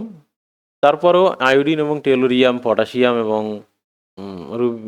আর্গনের মতো মেজর ভুলতো না, ওখানে তো একদম তো কি করা হয়েছে, একদম তার অবস্থানটাই কি করা হয়েছে, যার বিপরীত মূল ভিত্তির সাথেই সাংঘর্ষিক হয়ে গেছে। ঠিক আছে, তো এইখানে দেখো তারপর আর একটা আধুনিক পর্যায় সারণীর আরেকটা যেটা একটুখানি দৃষ্টিকটু, এটা ভুল বলা যাবে না, জিনিসটা একটু দৃষ্টিকটু। সেটা হচ্ছে কি, একটা নির্দিষ্ট পজিশনে একটা মৌল থাকার কথা, কিন্তু 6 3 এবং 7 3 এই যে পজিশন, অর্থাৎ 6 নম্বর পর্যায়ের 3 নম্বর গ্রুপ আর 7 নম্বর পর্যায়ের 3 নম্বর গ্রুপে কিন্তু একটা না বরং কয়টা ইলেকট্রন আছে, 15টা করে ইলেকট্রন আছে। যে ল্যান্থানাইট সারির এবং অ্যাক্টিনাইট সারির মৌলগুলোর অবস্থান, এটা পর্যায় সারণীর সৌন্দর্যকে বিঘ্নিত করছে। পর্যায় সারণীতে ল্যান্থানাইট সারির মৌলগুলো 6 নম্বর পর্যায়ে 3 নম্বর গ্রুপে অবস্থিত এবং অ্যাক্টিনাইট সারির মৌলগুলো 7 নম্বর পর্যায়ে ও 3 নম্বর গ্রুপে অবস্থিত। এই অবস্থানগুলোতে ল্যান্থানাইট সারির এবং অ্যাক্টিনাইট সারির মৌলগুলোকে বসালে পর্যায় সারণীর সৌন্দর্য নষ্ট হয়। কাজেই পর্যায় সারণীকে সুন্দরভাবে দেখানোর জন্য ল্যান্থানাইট সারি এবং অ্যাক্টিনাইট সারির মৌলগুলোকে পর্যায় সারণীর নিচে আলাদাভাবে রাখা হয়েছে। তাহলে এখানে তাহলে ওই নিয়ম অনুযায়ী, ইলেকট্রন বিন্যাসের নিয়ম অনুযায়ী কি থাকার কথা ছিল, একটা নির্দিষ্ট পর্যায়ে এবং নির্দিষ্ট গ্রুপ ফিক্সড থাকার কথা ছিল ইলেকট্রন বিন্যাস অনুযায়ী। তার কারণ আমরা জানি কি, প্রধান শক্তি স্তরের নাম্বার হচ্ছে পর্যায়, শেষ কক্ষপথে ইলেকট্রন হবে তার গ্রুপ। তাহলে এই অনুযায়ী তো একই একটা নির্দিষ্ট পজিশনে একাধিক মৌল থাকতে পারে না। এখন শেষ কক্ষপথে প্রতিটি মৌলেরই কি আছে, আলাদা আলাদা ইলেকট্রন নাম্বার আছে। সেক্ষেত্রে একই পজিশনে কি করে 15টা মৌল থাকে, তাই না? এটা একটা ব্যতিক্রম। কিন্তু এখানে একই গ্রুপে কি করা হয়েছে, রাখা হয়েছে। তাহলে আধুনিক যে পর্যায় সারণী আছে, সেই পর্যায় সারণীর মোটামুটি এই তিনটি হচ্ছে কি সীমাবদ্ধতা বা ত্রুটি বা অসামঞ্জস্যতা। একটা হচ্ছে হাইড্রোজেনের পজিশন, সেটা অধাতু হওয়া সত্ত্বেও ধাতুর সাথে আছে, ইলেকট্রন বিন্যাসকে প্রাধান্য দেওয়া হয়েছে। আর হিলিয়ামের অবস্থান, এটা ইলেকট্রন বিন্যাস অনুযায়ী থাকার কথা 2 নম্বর গ্রুপে, কিন্তু এটাকে তার যে ভৌত এবং রাসায়নিক ধর্মগুলো এটা মিল আছে 18 নম্বর গ্রুপের সাথে, এই জন্য তাকে 18 নম্বর গ্রুপে দেওয়া হয়েছে। আর 3 নম্বর যে অসামঞ্জস্যতা, সেটা হচ্ছে একটি ল্যান্থানাইড এবং অ্যাক্টিনাইড সারের অবস্থান। ঠিক আছে, এরপর আছে মৌলের পর্যায়ভিত্তিক ধর্ম, পিরিয়ডিক প্রপার্টিজ অফ এলিমেন্টস। তাহলে পর্যায় সারণীর যেটা উদ্দেশ্য আর কি, পর্যায় সারণীর মেইন উদ্দেশ্যটাই হচ্ছে একই বৈশিষ্ট্যের মৌলগুলোকে যেন কি করা হয়, একসাথে রাখা যায়, যাতে করে সহজে চিনতে সুবিধা হয়, তাদের নিয়ে গবেষণা করতে, পড়াশোনা করতে, মনে রাখতে সুবিধা হয়। ঠিক আছে, তো এই পর্যায় সারণীতে মৌলগুলো এমনভাবে বিন্যস্ত হয়েছে, এখান থেকে এই মৌলগুলোর পর্যায়ভিত্তিক ধর্মটা কি করা যাচ্ছে, খুব সহজেই বোঝা যাচ্ছে। তো পর্যায় সারণীতে অবস্থিত মৌলসমূহের কিছু ধর্ম আছে, যেমন ধাতব ধর্ম, অধাতব ধর্ম, পরমাণুর আকার, আয়নীকরণ শক্তি, তড়িৎ ঋণাত্মকতা, ইলেকট্রন আসক্তি ইত্যাদি। এই ধর্মগুলোকে পর্যাবৃত্ত ধর্ম বলে। এগুলো অনেক সময় এই যে বৈশিষ্ট্যগুলো আছে, এগুলো তোমার পিরিয়ডিক প্রপার্টি কিনা, এগুলো অনেক সময় বহুপদীতে আসে যে নিচের কোনটি পিরিয়ডিক প্রপার্টি হয় বা নয়। ঠিক আছে, তো এগুলো কিন্তু পিরিয়ডিক প্রপার্টি। ইলেকট্রনের যেমন ভর, এগুলো কিন্তু কি না, পিরিয়ডিক ধর্ম না। মৌলের ভর কিন্তু পিরিয়ডিক ধর্ম না। মৌলের পারমাণবিক সংখ্যা কিন্তু পিরিয়ডিক না। ঠিক আছে, পিরিয়ডিক মানে হচ্ছে পর্যাবৃত্ত। মানে কি, যেমন আমরা যদি পারমাণবিক ভর, আণবিক ভর বলি, এগুলো কিন্তু খুবই আস্তে আস্তে বাড়ে। এগুলো কিন্তু কখনো পর্যাবৃত্ত মানে আমরা ফিজিক্সে পড়ছি যে সে কী করবে, তার গতিপথের একটা নির্দিষ্ট পজিশনে আবার একটু সময় পর পর কি এখানে ফিরে আসবে, যাবে আবার ফিরে আসবে, যাবে আবার ফিরে আসবে। গতিপথে একটা নির্দিষ্ট বিন্দুতে সে কী করবে, বারবার ফিরে আসবে, অর্থাৎ একই মানে সে বারবার উপনীত হবে। এখানে কিন্তু তা না। ঠিক আছে, পর্যাবৃত্ত মানে এইটা। কিন্তু পরমাণুর পারমাণবিক সংখ্যা কি আস্তে আস্তে বাড়তেই থাকে, বাড়তেই থাকে, এটা কমে তো আবার কি আসে না, 1-2 আসে না। এটা পর্যাবৃত্ত ধর্ম না। আণবিক ভর পর্যাবৃত্ত ধর্ম না। কিন্তু ধাতব ধর্ম, অধাতব ধর্ম, পরমাণুর আকার, এগুলো কি ফিরে ফিরে আসে। একটা মৌলে যা আস্তে আস্তে বাড়ে, বাড়তে বাড়তে আবার দেখা যায় কোনো একটা মৌলের ধর্ম দেখা গেছে যে পূর্বের আগে আর একটা ধর্মের মৌলের সাথে মিলে গেছে। তো এরকম হয়। তাহলে পর্যাবৃত্ত ধর্ম আছে যে ধর্মগুলো কি হয়, বারবার ফিরে আসে, কিছুক্ষণ পর পর ফিরে আসে। অর্থাৎ একটা মৌলে একটা ধর্ম দেখা গেল, কয়েকটা মৌল আমরা আগালাম, গিয়ে পাইলাম না, কিন্তু পরে দেখা শেষে এক নির্দিষ্ট সময় পর দেখা গেল যে নির্দিষ্ট সিরিয়ালে দেখা গেল আবার ওই একই বৈশিষ্ট্য পাওয়া গেল। এই জন্য এগুলোকে পর্যাবৃত্ত ধর্ম বলা হচ্ছে। তাহলে এই যেখানে যে কয়েকটা আছে, এটাই কিন্তু পর্যাবৃত্ত ধর্ম। আর কিন্তু তো এখানে ইলেকট্রন আসক্তিও আছে কি তোমার পর্যাবৃত্ত ধর্ম। ঠিক আছে, তো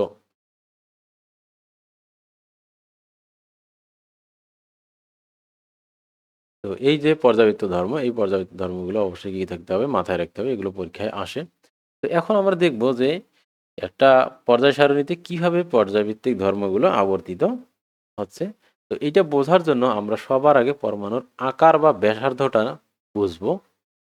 যদি এইটা আমরা বুঝি, তাহলে এইটাকে মাথায় রেখে এইটাকে বেসিক বেস হিসেবে ধরে আমরা অন্য সব বৈশিষ্ট্যকে কী করতে পারবো, ব্যাখ্যা করতে পারবো। তাহলে সবার আগে আমরা কী করি, পরমাণুর আকার বা পারমাণবিক ব্যাসার্ধ, size of atom or atomic radius নিয়ে আমরা আলোচনা করি।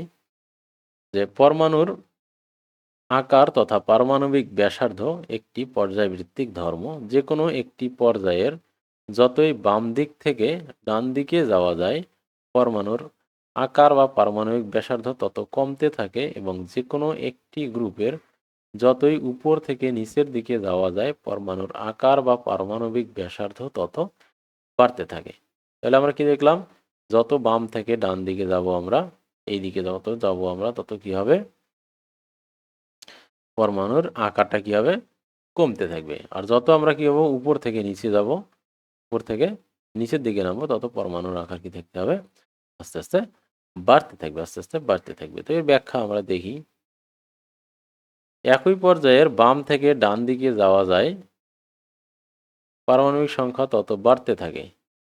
এটার ব্যাখ্যা বলতেছে, যখন যদি আমরা কি করি, একই পর্যায়ের বাম থেকে ডান দিকে যাই আমরা, তাহলে পারমাণবিক সংখ্যা আস্তে আস্তে বাড়ে, এটা তো আমরা জানি। কিন্তু প্রধান শক্তি স্তরের সংখ্যা বাড়ে না।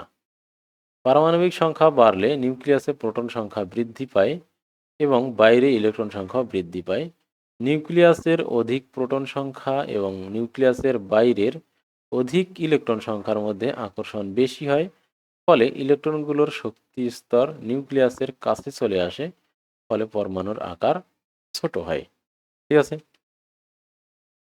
আবার একই গ্রুপের যতই উপর থেকে নিচের দিকে যাওয়া যায়, বাইরে ততই বাইরের দিকে একটি করে নতুন শক্তি স্তর যুক্ত হয়। একটি করে নতুন শক্তি স্তর যুক্ত হলে পরমাণুর আকার বৃদ্ধি পায়। তাহলে এই জিনিসটাকে যদি আমরা একটুখানি ব্যাখ্যা করার চেষ্টা করি, তাহলে আমরা দেখব যে আমরা প্রথমে বলতেছি কি, একই পর্যায়ের ক্ষেত্রে যদি বলি, যেমন সোডিয়াম আছে, সোডিয়ামের পর কত, ম্যাগনেসিয়াম, তারপর aluminium, silicon, phosphorus, oxygen, sulphur, এগুলো। ঠিক আছে, অক্সিজেন না এখানে, সালফার, সিলিকন 14, ফসফরাস, সালফারই 16। ঠিক আছে, 17 হচ্ছে ক্লোরিন, আর আর্গন 18। তাহলে এই যে একই গ্রুপ, আবার যদি আমরা উপর নিচে হিসাব করি, তাহলে এখানে আছে কি, হাইড্রোজেন আছে প্রথমে, তারপর lithium, sodium, potassium, rubidium, caesium, আর কি, ফ্রান্সিয়াম। তাহলে আমরা যদি এই একটা গ্রুপ এবং একটা পর্যায় নিয়ে কথা বলি, তাহলে আমরা কি করব, বাকি সবগুলোই বুঝতে পারবো। ঠিক আছে। এখন দেখো, আমরা যখন এই পর্যায়ের কথা হিসাব করবো, সোডিয়াম থেকে যখন আমরা আস্তে আস্তে কি ম্যাগনেসিয়ামের দিকে, এই দিকে যত আমরা যাচ্ছি, তত কি হচ্ছে দেখো, সোডিয়ামের ইলেকট্রন বিন্যাস কত, সোডিয়াম হচ্ছে 11, তাহলে হচ্ছে দেখবা যে 1s2, 2s2, 2p6, তারপর 3s কি 1, 3s1। ম্যাগনেসিয়ামের ক্ষেত্রে কি হবে, 3s2 হবে। ঠিক আছে। অ্যালুমিনিয়ামের ক্ষেত্রে 3 হবে, এই 2 এর জায়গায় কি হবে, 3 হবে। এরকম করে আর্গন পর্যন্ত কি হবে, আর্গন পর্যন্ত 3s8 হবে, তাই না, বাড়তে বাড়তে। ক্লোরিনে হবে কি 3s7। তার মানে দেখো, আমরা যত এই দিকে যাচ্ছি, তত দেখো নতুন কোনো কক্ষপথ যুক্ত হচ্ছে না, অর্থাৎ 3 নম্বর কক্ষপথ 3ই থাকতেছে। শুধুমাত্র 3 নম্বর কক্ষপথের ইলেকট্রনের সংখ্যাটা কি হচ্ছে, আস্তে আস্তে বাড়তেছে। ফলে এইখানে কি হচ্ছে না, কোনো ধরনের নতুন শক্তি স্তর কি হচ্ছে না, যুক্ত হচ্ছে না। একইভাবে যদি আমরা পরের পর্যায়টাতে দেখি, তাহলে দেখবো যে 4s1 থেকে শুরু হবে এখানে। এই পটাশিয়ামের ক্ষেত্রে কি হবে দেখো, 1s2, 2s2, 2p6, 3s2, 3p6, মানে 2p6, 3s2, 3p6, 4s1।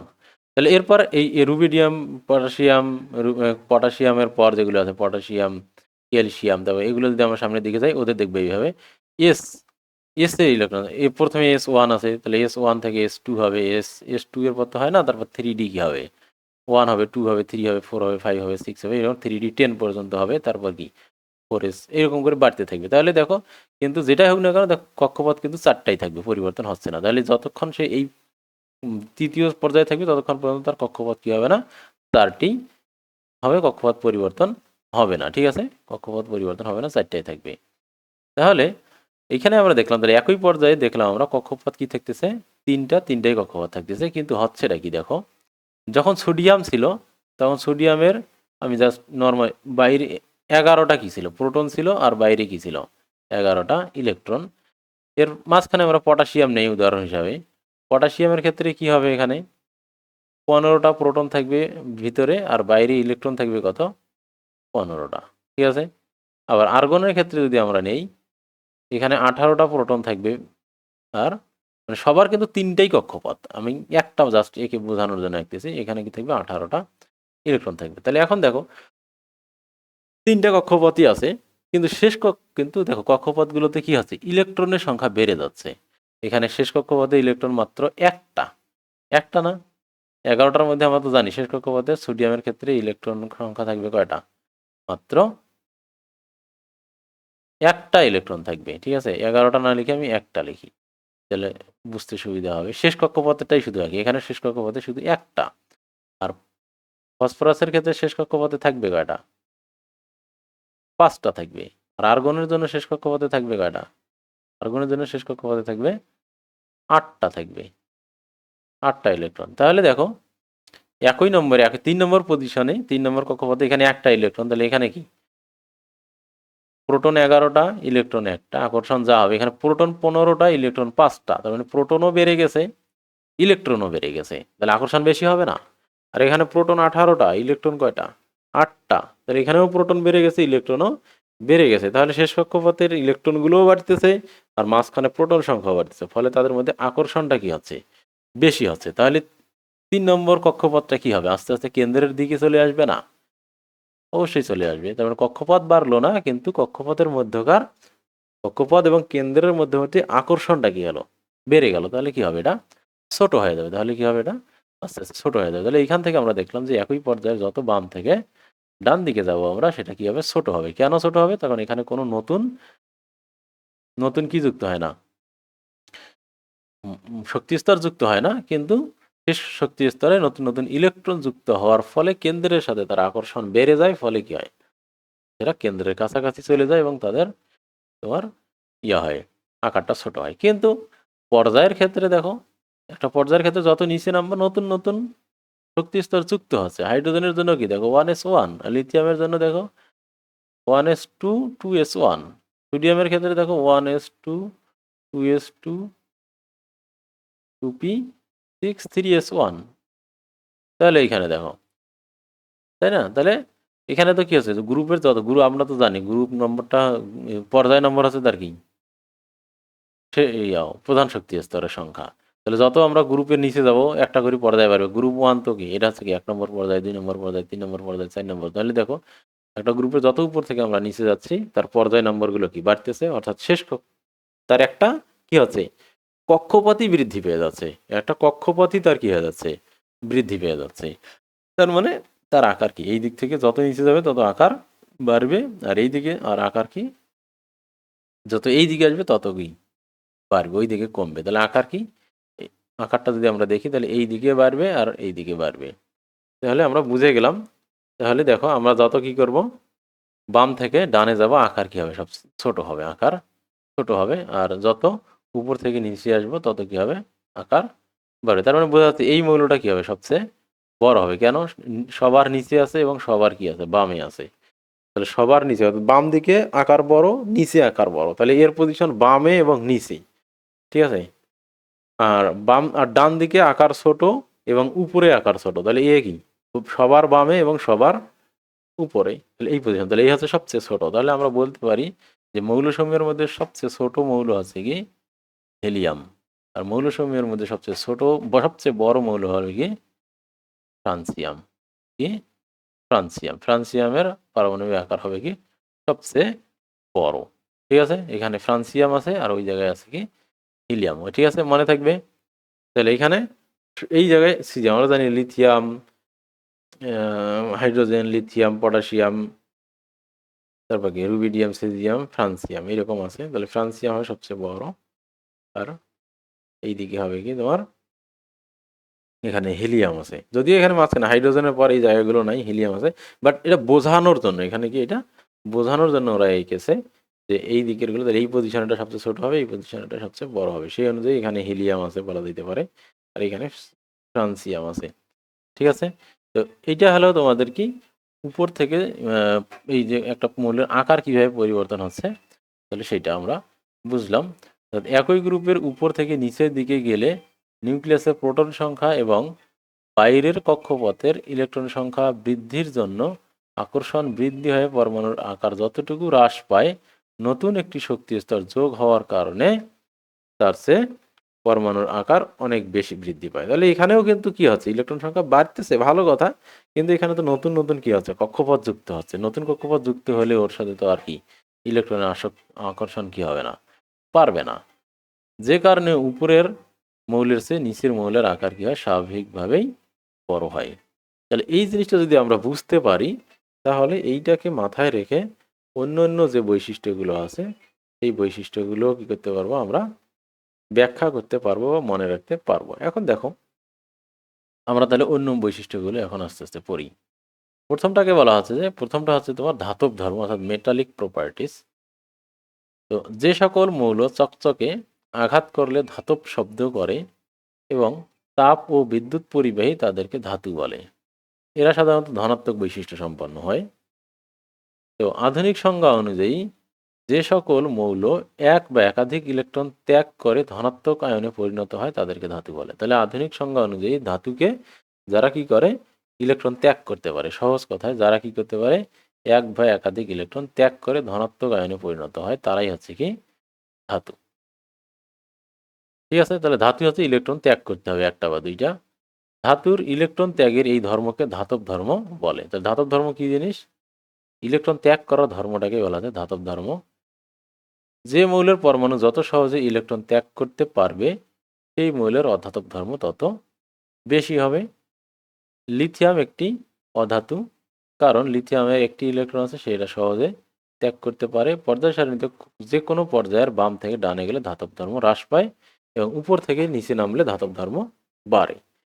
তো এখন এইখানে আমরা যদি ব্যাখ্যা করতে চাই, কিভাবে ব্যাখ্যা করব, এটা ব্যাখ্যা করা নেই, আমি তোমাদেরকে ব্যাখ্যা করে দিচ্ছি। তো ইলেকট্রন ত্যাগ করা কার জন্য সহজ, ইলেকট্রন ত্যাগ করা কার জন্য সহজ, যার ইলেকট্রনের প্রতি আকর্ষণ কম, ইলেকট্রন অনেক দূরে আছে, তাদের জন্য কি ত্যাগ করা সহজ। আর যার ইলেকট্রন সংখ্যা বেশি আছে, ইলেকট্রনগুলো মোটামুটি কি আছে, কাছে আছে, তাদের জন্য ইলেকট্রন ত্যাগ করাটা কি কঠিন। এখন আমরা যেমন একটা গ্রুপের কি উপর থেকে যখন নিচে নামবো, মনে করো হাইড্রোজেন আছে, লিথিয়াম আছে, সোডিয়াম আছে, আমরা এই তিনটা দিয়েই দেখি, ঠিক আছে।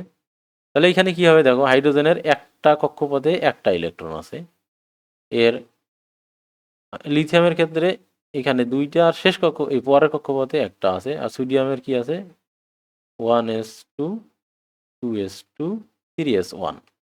এখন দেখো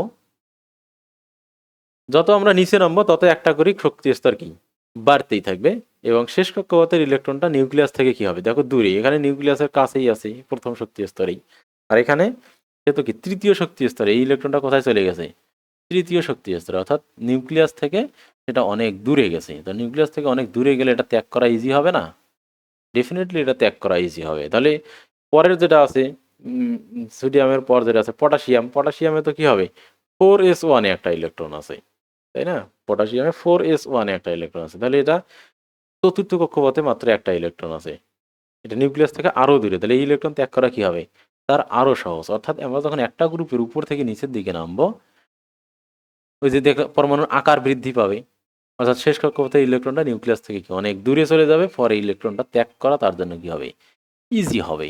আর যত সহজে সেই ইলেকট্রন ত্যাগ করতে পারবে সেটা তত ভালো ধাতু, তার ধাতব ধর্ম তত বেশি, তাই না। এই জন্য একই গ্রুপের যত উপর থেকে নিচে নামবে তত ধাতুর ধর্ম বাড়বে। এবার যদি আমরা দেখি এই সোডিয়াম, এরপর যদি বাম থেকে ডান দিকে যাই, সোডিয়ামে দেখো ইলেকট্রন সংখ্যা কি, আমরা দেখছি যে বাম থেকে ডানে গেলে একটু আগে দেখছি আকারটা কি হয় ছোট হয়। কেন আকার ছোট হয় আমরা দেখেছি, বাম থেকে ডানে গেলে কি হয় আকারটা জাস্ট ছোট হচ্ছে, ছোট হচ্ছে। কেন, তার কারণ এই যে শেষ কক্ষপথ একই থাকতেছে, কিন্তু কক্ষপথের সংখ্যা সেম থাকতেছে, কিন্তু ইলেকট্রন সংখ্যা বেড়ে যাওয়ার ফলে নিউক্লিয়াসের সাথে তার আকর্ষণ বেড়ে যাচ্ছে, ফলে সে কাছে আসতেছে। নিউক্লিয়াসের সাথে আকর্ষণ বেড়ে যাওয়ার কারণে সে কাছে আসতেছে, ইলেকট্রন আর নিউক্লিয়াসের আকর্ষণ, সে আবার নিউক্লিয়াস ছাড়বে কি করে, ইলেকট্রন ত্যাগ করবে কি করে, সে তো ইলেকট্রন ত্যাগ করতে পারবে না। ইলেকট্রন ত্যাগ করা তার জন্য কি হবে আরো বেশি বেশি কঠিন হবে। অর্থাৎ যত সে বাম থেকে ডানে যাবে তত সে কি হবে ইলেকট্রনের কাছে, নিউক্লিয়াসের কাছে আসবে, নিউক্লিয়াসের কাছে আসলে ইলেকট্রন ত্যাগ করার কোনো প্রশ্নই আসে না। তাহলে এই জন্যই বলতেছি যত বাম থেকে ডানের দিকে যাবে মৌলসমূহের আকার কি হবে ছোট পাবে, ছোট হবে, এবং ইলেকট্রন এবং নিউক্লিয়াসের মধ্যে আকর্ষণ কি হবে বেড়ে যাবে, ফলে তার জন্য ইলেকট্রন ত্যাগ করা কি হবে আরো কঠিন হবে। এই জন্য সে তার ধাতব ধর্মটা কি আস্তে আস্তে কমে যাবে। তার ধাতব ধর্ম কী হবে? আস্তে আস্তে কমে যাবে। এই জন্য বলছে যে পর্যায় সারণীতে বাম থেকে ডানে গেলে ধাতব ধর্ম হ্রাস পায়। এরপর আছে অধাতব ধর্ম। অধাতব ধর্ম হচ্ছে ধাতব ধর্মের ঠিক বিপরীত। ধাতব ধর্মের কি ঠিক বিপরীত। যে সকল মৌল চকচকে নয়, আঘাত করলে ধাতব শব্দ করে না এবং তাপ ও বিদ্যুৎ পরিবাহী নয়, তাদেরকে আমরা অধাতু বলে থাকি। এগুলো হচ্ছে আগের বৈশিষ্ট্য, আগে এইভাবে চিহ্নিত করা হয়তো আমরা পড়ছি। ধাতব শব্দ হয়, ঝনঝন শব্দ হয়, চকচক করে না, এগুলো তো কত যাই হোক কাজ কিন্তু অনেক চকচকে করে। এগুলো আগের যুগে এগুলো বৈশিষ্ট্য ছিল, কিন্তু এখন আর এসব বৈশিষ্ট্য খাটে না। তখন কাজ তো অধাতু, কিন্তু এটা খুবই চকচক চকচক করে। চকচক করলেই শোনা হয় না, ঠিক সেই রকম চকচক করলেই ধাতু হবে আর চকচক না করলে অধাতু হবে, এই কথাটা কিনা 100% সঠিক নয়। এগুলো আগের ধারণা ছিল। যাই হোক, আধুনিক সংজ্ঞা অনুযায়ী যে সকল মৌল এক বা একাধিক ইলেকট্রন গ্রহণ করে ঋণাত্মক আয়নে পরিণত হয় তাদেরকে বলা হয় অধাতু। তাহলে এখানে কি করতে হবে? ইলেকট্রন কি করতে হবে? গ্রহণ করতে হবে। অর্থাৎ ইলেকট্রনের প্রতি নিউক্লিয়াসের কি থাকতে হবে? একটা আকর্ষণ থাকতে হবে। অর্থাৎ কক্ষপথগুলো যত নিউক্লিয়াসের কাছাকাছি হবে তার উপর নিউক্লিয়াসের আকর্ষণ তত বেশি হবে, ফলে ইলেকট্রন গ্রহণ করা তার জন্য কি হবে? সহজ হবে। অধাতুর ইলেকট্রন গ্রহণের এই ধর্মকে বলা হয় ধাতব ধর্ম। যে মৌলের পরমাণু যত সহজে ইলেকট্রন গ্রহণ করতে পারবে সেই মৌলের অধাতব ধর্ম তত বেশি। তাহলে ধাতব ধর্ম যারা বুঝেছো, অধাতব ধর্মটা অটোমেটিক বুঝে যাবা। ধাতব ধর্ম তার উল্টা। তাহলে উপর থেকে নিচে যদি ধাতব ধর্ম বাড়ে তাহলে অধাতব ধর্ম কমবে, বাম থেকে ডানে যদি ধাতব ধর্ম কমে তাহলে এটা ধাতব ধর্ম বাড়বে। কেন বাড়বে? তখন দেখো, বাম থেকে যত ডানে যাওয়া হবে আমরা জানি ইলেকট্রনের কি হবে? মৌলের আকার কি হবে? কমে যাবে। অর্থাৎ কক্ষপথগুলো নিউক্লিয়াসের কাছে চলে আসবে। অর্থাৎ ইলেকট্রনের প্রতি কক্ষপথের নিউক্লিয়াসের যে ইলেকট্রন প্রোটনগুলো আছে তাদের নিউক্লিয়াসের প্রতি আকর্ষণটা বেড়ে যাবে। যখন বেড়ে যাবে তার মানে কি? একটা ইলেকট্রন সে সহজে কি করতে পারবে? গ্রহণ করতে পারবে। যেহেতু আকার ছোট হয়ে গেছে, কাছে আসছে, ইলেকট্রন গ্রহণ করা তার জন্য কি হবে? ইজি হবে। এই জন্য যত বাম থেকে ডানে যাবে তত কি হবে? অধাতব ধর্ম বাড়বে। আর উপর থেকে যত নিচে যাওয়া যাবে, উপর থেকে আমরা কি যত নিচের দিকে যাব তত কি হবে? একটা একটা করে নতুন কক্ষপথ যুক্ত হচ্ছে। আমরা যদি ধাতুর ক্ষেত্রে তো বুঝতেই পারতেছি এটা ধাতু। আমরা যদি এই দিকের কোনো একটা অক্সিজেন সালফারের হিসাব করি, মনে করো যে উপরে অক্সিজেন আছে, নিচে কি আছে? সালফার আছে, তারপর হয়তো বা টেলুরিয়াম আছে বা ফ্লোরিন ক্লোরিন ব্রোমিনের কথাও যদি বলি, তাহলে দেখবো এইখানে এও অধাতু সবাই কিন্তু ইলেকট্রন কি করে? গ্রহণ করার প্রবণতা দেখায়। কিন্তু এখানে অক্সিজেনের ক্ষেত্রে দেখবা কক্ষপথ কয়টা আছে? মাত্র ২টা আছে। কক্ষপথ কয়টা আছে? আহ, ২টা। তাহলে ২ নম্বর কক্ষপথে সে একটা ইলেকট্রন বা ২টা ইলেকট্রন নিবে। আর সালফারকে যদি একটা বা ২টা বা কয়টা ইলেকট্রন নিতে হয়, তাহলে সালফারকে এটা কয় নম্বর কক্ষপথে নিতে হবে? ৩ নম্বর কক্ষপথে এই ইলেকট্রনটা নিতে হবে। আর টেলোরিয়ামকে নিতে হবে কি? ৪ নম্বর কক্ষপথে। তাহলে এখন ২ নম্বর কক্ষপথ তো কি আছে? তোমার কাছে আছে মৌল। তো এখানে নেওয়া যত সহজ। ৩ নম্বর কক্ষপথে কি নিউক্লিয়াসের জন্য একটা ইলেকট্রনকে আকর্ষণ করা তত ইজি হবে? ডেফিনেটলি হবে না। টেলুরিয়াম আছে ৪ নম্বর কক্ষপথে, তাহলে এই ইলেকট্রনটাকে নেওয়া কি হবে?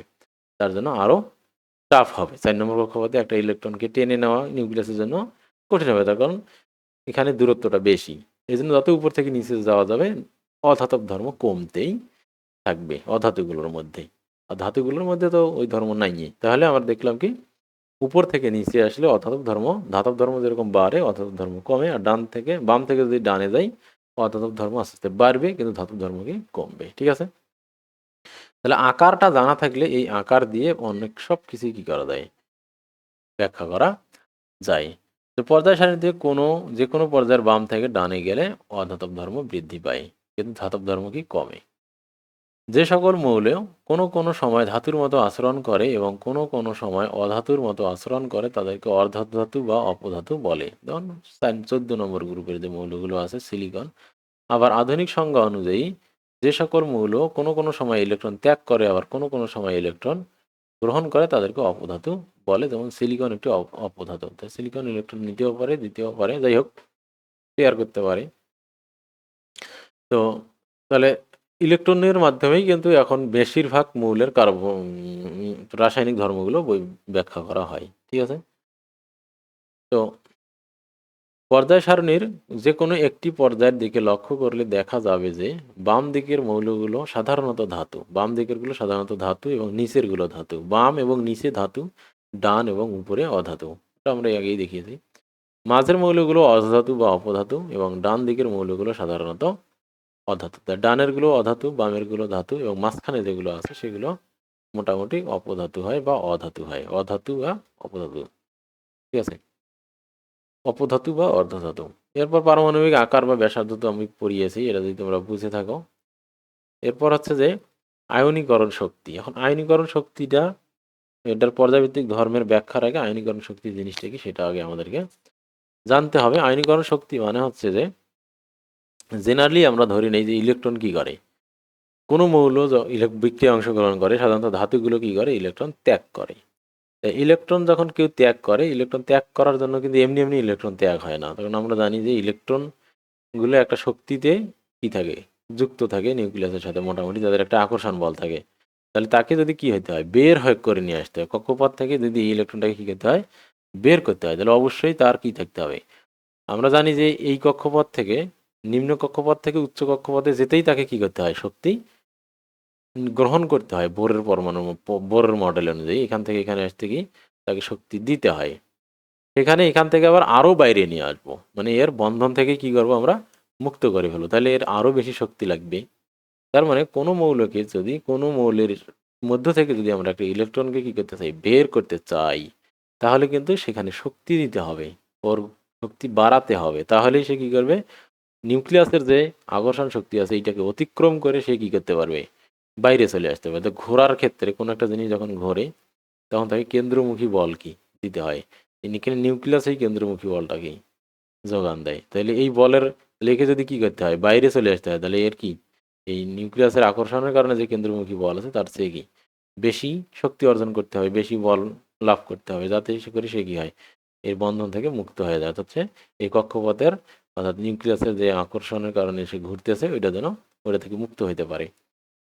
তাহলে এই যে এটাকেই বলা হচ্ছে কি আয়নীকরণ শক্তি। অর্থাৎ একটা মৌল যদি আমরা, মানে এরকম যদি মৌল বের করার জন্য যে শক্তি লাগে সেটাকেই বলা হচ্ছে আয়নীকরণ শক্তি। তো এটাকে সুন্দরভাবে ডিফাইন করা হয়েছে এভাবে যে, এখন একটা মৌল তো এই বিভিন্ন স্টেজে থাকতে পারে, বিভিন্ন স্টেজে একটা মৌলকে বিভিন্নভাবে কি বের, একটা ইলেকট্রন বের করার জন্য বিভিন্ন পরিমাণ শক্তি লাগতে পারে। সে যদি কঠিন থাকে তাহলে একরকম, যদি তরল থাকে তাহলে একরকম, সে যদি গ্যাস থাকে তাহলে আর একরকম। ধরুন গ্যাস হইলে অলরেডি তার মধ্যে শক্তি একটু বেশি আছে, তার মানে আমাদের বাইরে থেকে যে শক্তি দিতে হবে তাকে বের করার জন্য সেটা একটু কম হবে হয়তো বা। তো এই জন্য বলা হচ্ছে যে এখানে একটা আয়নীকরণ শক্তিটাকে সংজ্ঞায়িত করার জন্য একটা ফিক্সড পজিশন নেওয়া হয়েছে।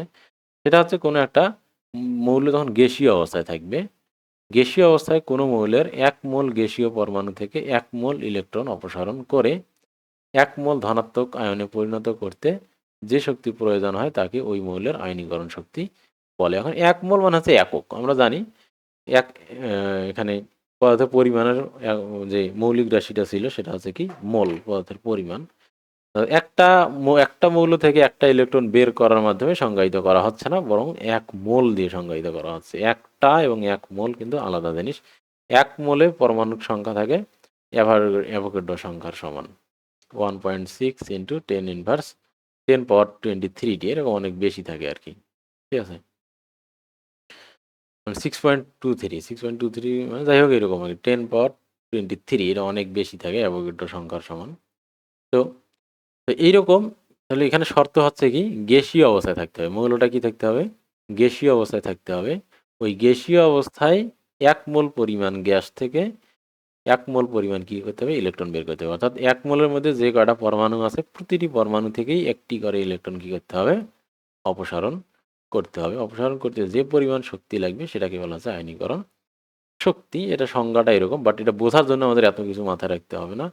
বোঝার জন্য হচ্ছে কি, ইলেকট্রন থেকে মৌল বের করার জন্য, মৌল থেকে ইলেকট্রন বের করার জন্য আমাদেরকে শক্তি সাপ্লাই করতে হবে। এই যে সাপ্লাইকৃত শক্তিটার নামই হচ্ছে আয়নীকরণ শক্তি। আচ্ছা, ভালো কথা। এখন কথা হচ্ছে তো এটা পর্যায়ভিত্তিক ধর্ম কিভাবে হবে। আমরা দেখলাম যে যত উপর থেকে নিচে নামে, মৌলসমূহ যত উপর থেকে কি হয়, নিচে নামে, তত কি আকার বাড়তে থাকে। অর্থাৎ শেষ কক্ষপথে ইলেকট্রন থেকে তার কেন্দ্রের দূরত্ব কি হয়, কমে যায়। যদি কমে যায় তাহলে একটা ইলেকট্রন এর থেকে বের করা খুব ইজি না, সো ইজি না।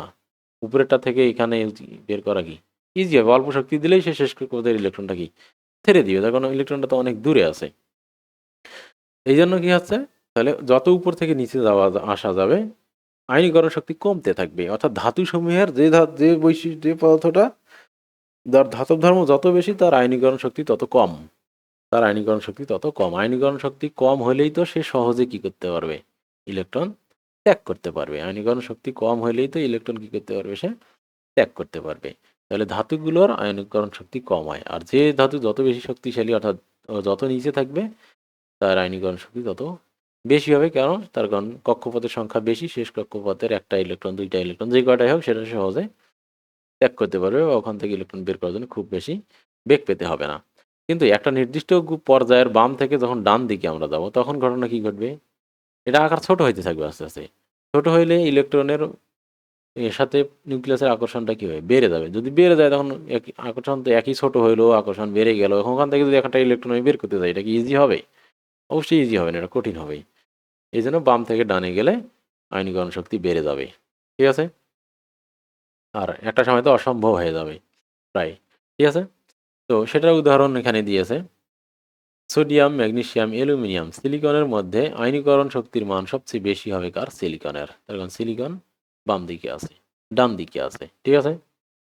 কারণ এই মৌলগুলোর মধ্যে সিলিকনের পারমাণবিক ব্যাসার্ধ সবচেয়ে কম। অর্থাৎ যে মৌল যত ছোট হবে তার আয়নীকরণ শক্তি তত বেশি হবে। কেন? ছোট হওয়ার কারণে ইলেকট্রনের প্রতি নিউক্লিয়াসের যে আকর্ষণটা এটা বেশি থাকবে। পক্ষান্তরে এই মৌলগুলোর মধ্যে সোডিয়ামের পারমাণবিক ব্যাসার্ধের মান বেশি বলে সোডিয়ামের কি সবচেয়ে বেশি? এটা করতে বাম দিকে আছে। মধ্যে এদের সোডিয়ামের আয়নীকরণ শক্তির মান সবচেয়ে কম। ঠিক আছে? সোডিয়াম সবার বামে আছে। এবার একটা গ্রুপের জন্য যদি দেখি, একটা গ্রুপে lithium, sodium, potassium, rubidium, francium ক্ষার ধাতুগুলোর মধ্যে লিথিয়ামের পরমাণু ব্যাসার্ধের মান সবচেয়ে কম, এই জন্য এর আয়নীকরণ শক্তি সবচেয়ে বেশি হবে। ঠিক আছে? অন্যদিকে ফ্রান্সিয়ামের কি হবে? আকার সবচেয়ে বড়, আয়নীকরণ শক্তি সবচেয়ে কম হবে। অর্থাৎ ধাতু যে যা যত ভালো ধাতু তার আয়নীকরণ শক্তি তত কম। গ্রুপ 70 এর মধ্যে ফ্লোরিন, ক্লোরিন, ব্রোমিন, আয়োডিন এবং এটি এর মধ্যে মৌলগুলোর মধ্যে ফ্লোরিন ফ্লোরিনের হচ্ছে পারমাণবিক ব্যাসার্ধের মান সবচেয়ে কম হবে। কাজে এই মৌলগুলোর মধ্যে ফ্লোরিনের আয়নীকরণ শক্তির মান সবচেয়ে বেশি হবে। তাহলে আমরা দেখলাম যে ফ্লোরিন, ক্লোরিন, ব্রোমিন, আয়োডিন এবং অ্যাস্টাটিনের মধ্যে ফ্লোরিনের এটা সবচেয়ে উপরে আছে, তাহলে আকার সবচেয়ে ছোট। আর অ্যাস্টাটিন হচ্ছে সবার নিচে আছে, এই জন্য আকার সবচেয়ে বড়। এই জন্য অ্যাস্টাটিন হবে কি? এর হবে আয়নীকরণ শক্তির মান কম হবে। আর ফ্লোরিনের আয়নীকরণ শক্তির মান সবচেয়ে বেশি হবে। ঠিক আছে? এরপর হচ্ছে ইলেকট্রন আসক্তি। ইলেকট্রন আসক্তিটা এটা হচ্ছে উল্টা। ইলেকট্রন আসক্তিটা হচ্ছে কি উল্টা। সেটা হচ্ছে এখানে যদি আমরা একটা ইলেকট্রন কি করি? প্রবেশ করাই। ইলেকট্রন যদি আমরা কি করি? প্রবেশ করাই, তাহলে এখানে কি হবে? ইলেকট্রন প্রবেশ করলে মানে কি? ইলেকট্রন দূর থেকে কি আসলো? কাছে আসলো। তার মানে ইলেকট্রনের শক্তি এখানে কমে যাবে। ঠিক আছে? যেমন উচ্চ কক্ষপথ থেকে যখন নিম্ন কক্ষপথে আসে তখন সে কি করে? শক্তি ত্যাগ করে। ত্যাগ করে উচ্চ শক্তি স্তর থেকে নিম্ন শক্তি স্তরে আসে। তো ইলেকট্রনগুলো যখন মুক্ত থাকে অর্থাৎ নিউক্লিয়াস থেকে যত দূরে ইলেকট্রন থাকে তাদের মধ্যে গতিশক্তি তত বেশি থাকে। আর যখন ইলেকট্রনগুলো নিউক্লিয়াস থেকে মুক্ত অবস্থায় একদম বাইরে থাকে একদম, তখন তাদের গতিশক্তি আরও বেশি থাকে। এই জন্য যখন নিম্ন শক্তি স্তর থেকে উচ্চ শক্তি স্তরে যেতে হয় তখন শক্তি দিতে হয়। আর এই শক্তি স্তর থেকে যখন আবার নিউক্লিয়াসের বন্ধন ভেঙে বাইরে নিয়ে আসতে হয় তখন তার গতিশক্তি আরও বাড়ায় দিতে হয়, শক্তি অনেক বেশি থাকে। তাহলে এখন যদি এরকম একটা বাইরে মুক্ত ইলেকট্রনকে যদি কোনো কক্ষপথে ঢুকাইতে হয় তাহলে তার মানে কি? ইলেকট্রনটাকে শৃঙ্খলিত করা হইলো। তার মানে ইলেকট্রনের শক্তিটা কমায় ফেলতে হবে। আবার একইভাবে উচ্চ শক্তি স্তরের থেকে নিম্ন শক্তি স্তরে যেতে হলেও তাকে কি করতে হবে? তার শৃঙ্খলাটা আরও বেড়ে যাবে। তাহলে তার শক্তিটা আরও কমাইতে হবে। ঠিক আছে? তার মানে আমরা দেখলাম একটা মৌল থেকে ইলেকট্রন বের করতে হলে তাকে উচ্ছৃঙ্খল করতে হয় সহজ কথায়, অর্থাৎ তার গতিশক্তি বাড়ায় দিতে হয়। আর যখন একটা মুক্ত ইলেকট্রনকে কোনো একটা কক্ষপথে প্রবেশ করাইতে হয় তখন তার গতিশক্তি কিছু কমাই দিতে হয়। ঠিক আছে? শৃঙ্খলিত হওয়ার জন্য যতটুকু দরকার ততটুকু রেখে বাকিটা কমাই ফেলতে হয়। এই জন্য যখন কোনো একটা মৌল ইলেকট্রন গ্রহণ করে তখন সেখান থেকে শক্তি বের হয়ে আসে। তাহলে এই যে শক্তি বের হয়ে আসাটাকে বলা হচ্ছে ইলেকট্রন আসক্তি। তাহলে গ্যাসীয় অবস্থায় কোনো মৌলের 1 মোল গ্যাসীয় পরমাণুতে 1 মোল ইলেকট্রন প্রবেশ করিয়ে 1 মোল ঋণাত্মক আয়নে পরিণত করতে এই যে পরিমাণ শক্তি নির্গত হয় অর্থাৎ বের হয়ে আসে সেটাকে বলা হচ্ছে ইলেকট্রন আসক্তি। তাহলে বোঝাই যাচ্ছে যে মৌলের আকার যত ছোট হবে ওইখানে ইলেকট্রন প্রবেশ করলে তত বেশি শক্তি কি হবে, বের হবে। তখন আকার যত ছোট, কারণ আমরা জানি নিউক্লিয়াসের কাছাকাছি কক্ষপথে যেতে হলে কি করতে হয়, নিউক্লিয়াসের কাছাকাছি কক্ষপথে যেতে হলে মৌলকে ইলেকট্রনগুলোকে শক্তি ত্যাগ করতে হয়, অর্থাৎ যে ইলেকট্রন যত কাছে থাকে তার গতিশক্তি তত কম হয়।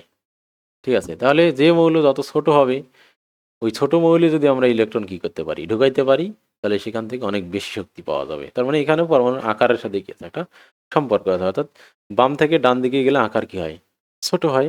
এই জন্য বাম থেকে ডান দিকে যদি কোনো মৌল যায় তাহলে তার ইলেকট্রন শক্তি কি হবে, বেড়ে যাবে। অন্যভাবে বলতে পারি ইলেকট্রনের প্রতি আকর্ষণটা তার কি হবে, বেড়ে যাবে। এই জন্য আমরা জানি যে যত বাম থেকে ডানে যাব তত কি হয়, এগুলো ধাতু হয়। ঠিক আছে, একইভাবে উপর থেকে যদি আমরা নিচে নামি, উপর থেকে যদি আমরা কি করি, নিচে নামি, তাহলে কি হবে, এখানে আকার বেড়ে যাবে, আকার বেড়ে যাবে। আকার বেড়ে গেলে ওই বাইরের কক্ষপথে একটা ইলেকট্রন ঢুকাইতে খুব বেশি শক্তি বের হবে না। আকার বেড়ে গেলে তার কারণ কি, ওখানে ইলেকট্রনগুলোর শক্তি বেশি থাকে। তো ওইখানে যদি ইলেকট্রন দেয় তাহলে ওই ইলেকট্রন থেকে খুব বেশি শক্তি আমরা পাবো না। ঠিক আছে, বড় আকার। তো ওই জন্য মৌলগুলো যত উপর থেকে নিচে নামবে ইলেকট্রনের শক্তি তত কি হবে, কমবে।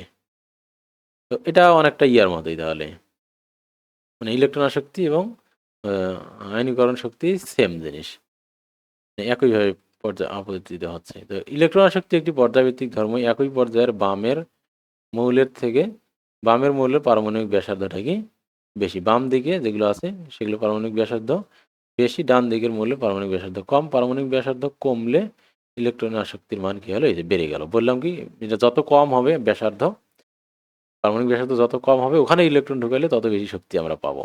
তখন ছোট জায়গায় নিয়ে গেলে ইলেকট্রনকে অনেক বেশি কি করতে হবে, দুর্বল করে ফেলতে হবে, দুর্বল গতিশক্তি অনেক বেশি কমায় দিতে হবে। ফলে ওখান থেকে এই কমায় দেওয়ার জন্য ওখান থেকে শক্তি বের করে নিতে হবে, তাহলে আমরা অনেক বেশি শক্তি পাবো। ঠিক আছে, এবং পারমাণবিক ব্যাসার্ধ যদি বড় হয় তাহলে ইলেকট্রন শক্তির মান কমে যায়। বা অন্যভাবে আমরা বলতে পারি যে কক্ষপথ যত ছোট হবে, ইলেকট্রনের আকার যত ছোট হবে, নিউক্লিয়াসের তত কাছে থাকবে কক্ষপথটা, ফলে নিউক্লিয়াস সহজে নিজের মধ্যে একটা ইলেকট্রন টেনে নিতে পারবে, অর্থাৎ ইলেকট্রনের প্রতি আসক্তি তার বাড়বে।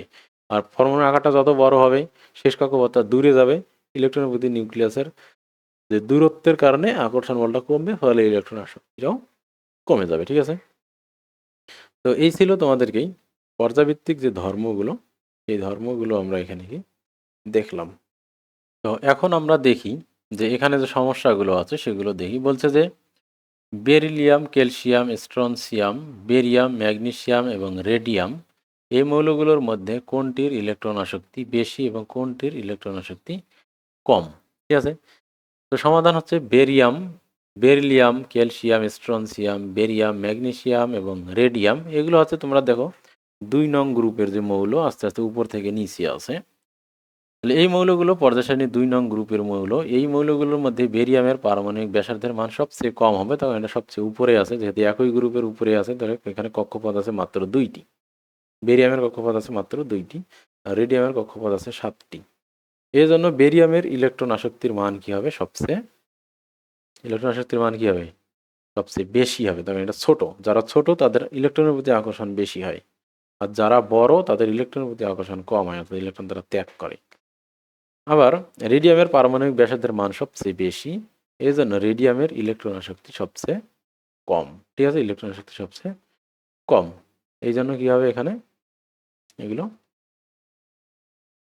আচ্ছা, এবার দেখো সোডিয়াম, ম্যাগনেসিয়াম, অ্যালুমিনিয়াম এবং সিলিকন এগুলো দেখো বাম থেকে ডানের দিকে বলছে যে এর মধ্যে ইলেকট্রন আসক্তি কার বেশি হবে, তার যার আকার যত ছোট হবে ইলেকট্রন আসক্তির মান তার বেশি হবে। তো সিলিকনের আকার সবচেয়ে কম হবে, তার কারণে এখানে একই পর্যায়ের বাম থেকে ডানের কথা বলতেছে। তাহলে সোডিয়াম, ম্যাগনেসিয়াম, অ্যালুমিনিয়াম, সিলিকন এই মৌলগুলোর পর্যায় সারণীর 3 নং পর্যায়ে মৌল। এই মৌলগুলোর মধ্যে সোডিয়ামের পারমাণবিক ব্যাসার্ধ সবচেয়ে বেশি, এই জন্য এর ইলেকট্রন শক্তির মান সবচেয়ে কী হবে, কম হবে। আবার সিলিকনের পারমাণবিক ব্যাসার্ধের মান সবচেয়ে কম, এই জন্য ইলেকট্রন শক্তির মান সবচেয়ে বেশি হবে। ঠিক আছে, তাহলে এইখান থেকে আমরা এই জিনিসগুলো মাথায় রাখতে পারবো। তো পরমাণুর আকারের সাথেই কিন্তু এগুলো কি হচ্ছে, সবগুলো সম্পর্কিত আছে। অর্থাৎ আকারের সাথে সাথে ইলেকট্রনের ধনাত্মকতা, আকার যত মানে সহজভাবে আকার যত বড় হচ্ছে, আকার যদি বড় হয়, আমি যদি এখানে লিখে দিই আকার বড়, ঠিক আছে, আকার বড়র সাথে কি কি সম্পর্কিত, মানে আমরা যদি ম্যাথ ম্যাথের সাথে, ম্যাথ অনেক সময় বুঝতে পারবো না। আচ্ছা, আকার বড় হলে কোন কোন জিনিস বড় হয়? পরমাণুর আকার যদি বড় হয় তার মধ্যে তার পজিটিভ ধর্ম বাড়ে। পজিটিভ ধর্মের সাথে কি সম্পর্কিত আছে? আর তড়িৎ ধনাত্মকতা। তাহলে তড়িৎ ধনাত্মকতা কি হয়? বাড়ে। তড়িৎ ধনাত্মকতার সাথে সম্পর্কিত আছে ইলেকট্রন।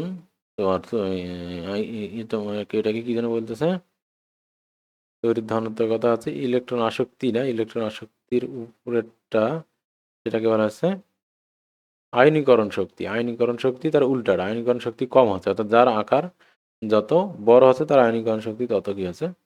কম হচ্ছে। তাহলে আকারের সাথে এগুলো সম্পর্কিত, ঠিক আছে। তো এরপর বিভিন্ন যে বই, আমরা এটাকে একটা নোট করে রাখতে পারি। এটা হচ্ছে যে আকার, আকার যদি বড় হয় তাহলে কি হয়? তাহলে আকার বড় আর ছোট।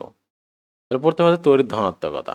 আকার যদি বড় হয় তড়িৎ ধনাত্মকতা বাড়ে, আর আকার ছোট হলে তড়িৎ ঋণাত্মকতা বাড়ে। ঠিক আছে, আকার বড় হলে তড়িৎ ধনাত্মকতা বাড়ে, আকার ছোট হলে তড়িৎ ঋণাত্মকতা বাড়ে। আর আকার যদি বড় হয় তাহলে ইলেকট্রন আসক্তি কমে, আর আকার ছোট হলে ইলেকট্রন আসক্তি বাড়ে।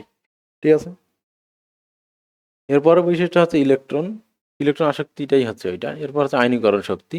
আকার যদি ছোট হয় আয়নীকরণ শক্তি বাড়ে, তাহলে ইলেকট্রন শক্তি আর আয়নীকরণ শক্তি দুইটাই কি সেম, দুইটাই বাড়া একইভাবে বাড়ে কমে। ঠিক আছে, আকার যদি বড় হয় ইলেকট্রন শক্তিও কম আর আয়নীকরণ শক্তিও কম।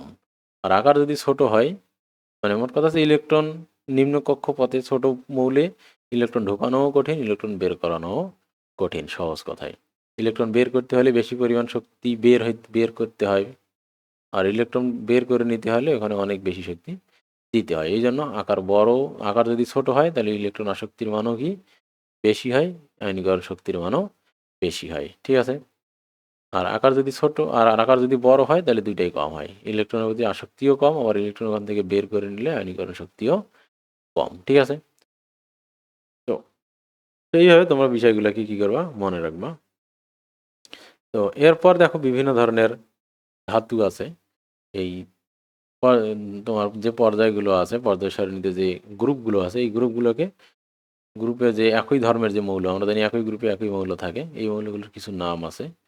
যেমন প্রথম মৌলের প্রথম পর্যায়ের যেগুলা ক্ষার ধাতু বলতেছে, ক্ষার ধাতু হচ্ছে পর্যায় সারণীর 1 নং গ্রুপের যে 7টা মৌল তারা হচ্ছে কি ক্ষার ধাতু, হাইড্রোজেন বাদে, হাইড্রোজেন বাদে।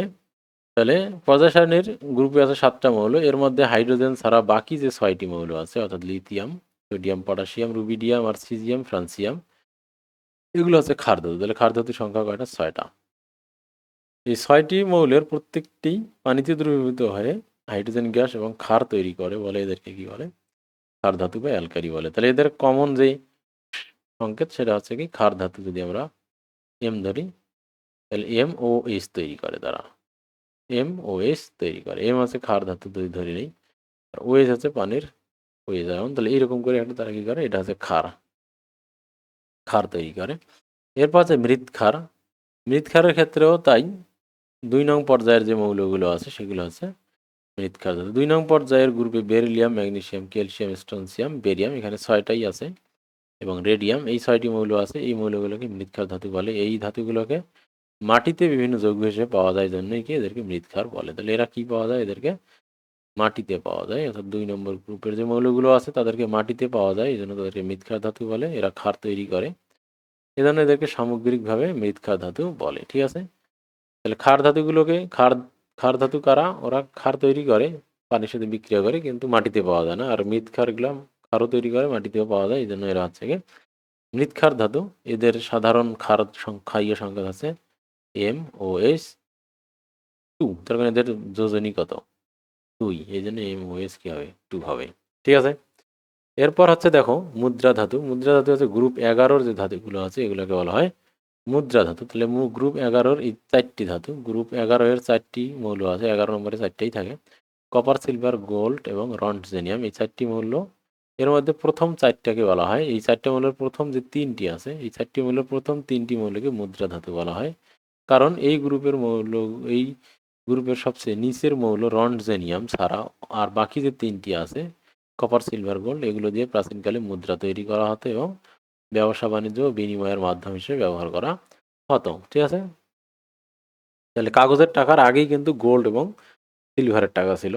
তার আগে কপারের টাকা আমাদের দেশেও কিছুদিন আগ পর্যন্ত ছিল, লাল পয়সাগুলো। ঠিক আছে? তো তো এই হচ্ছে কি তোমাদের মুদ্রা। মুদ্রা ধাতু তাহলে 11 নম্বর গ্রুপে 4টি মৌল আছে, কিন্তু 4টি কি না মুদ্রা ধাতু না, মুদ্রা ধাতু আছে 3টি। রন্টজেনিয়াম কি মুদ্রা ধাতু না। এরপর আছে হ্যালোজেন গ্রুপ।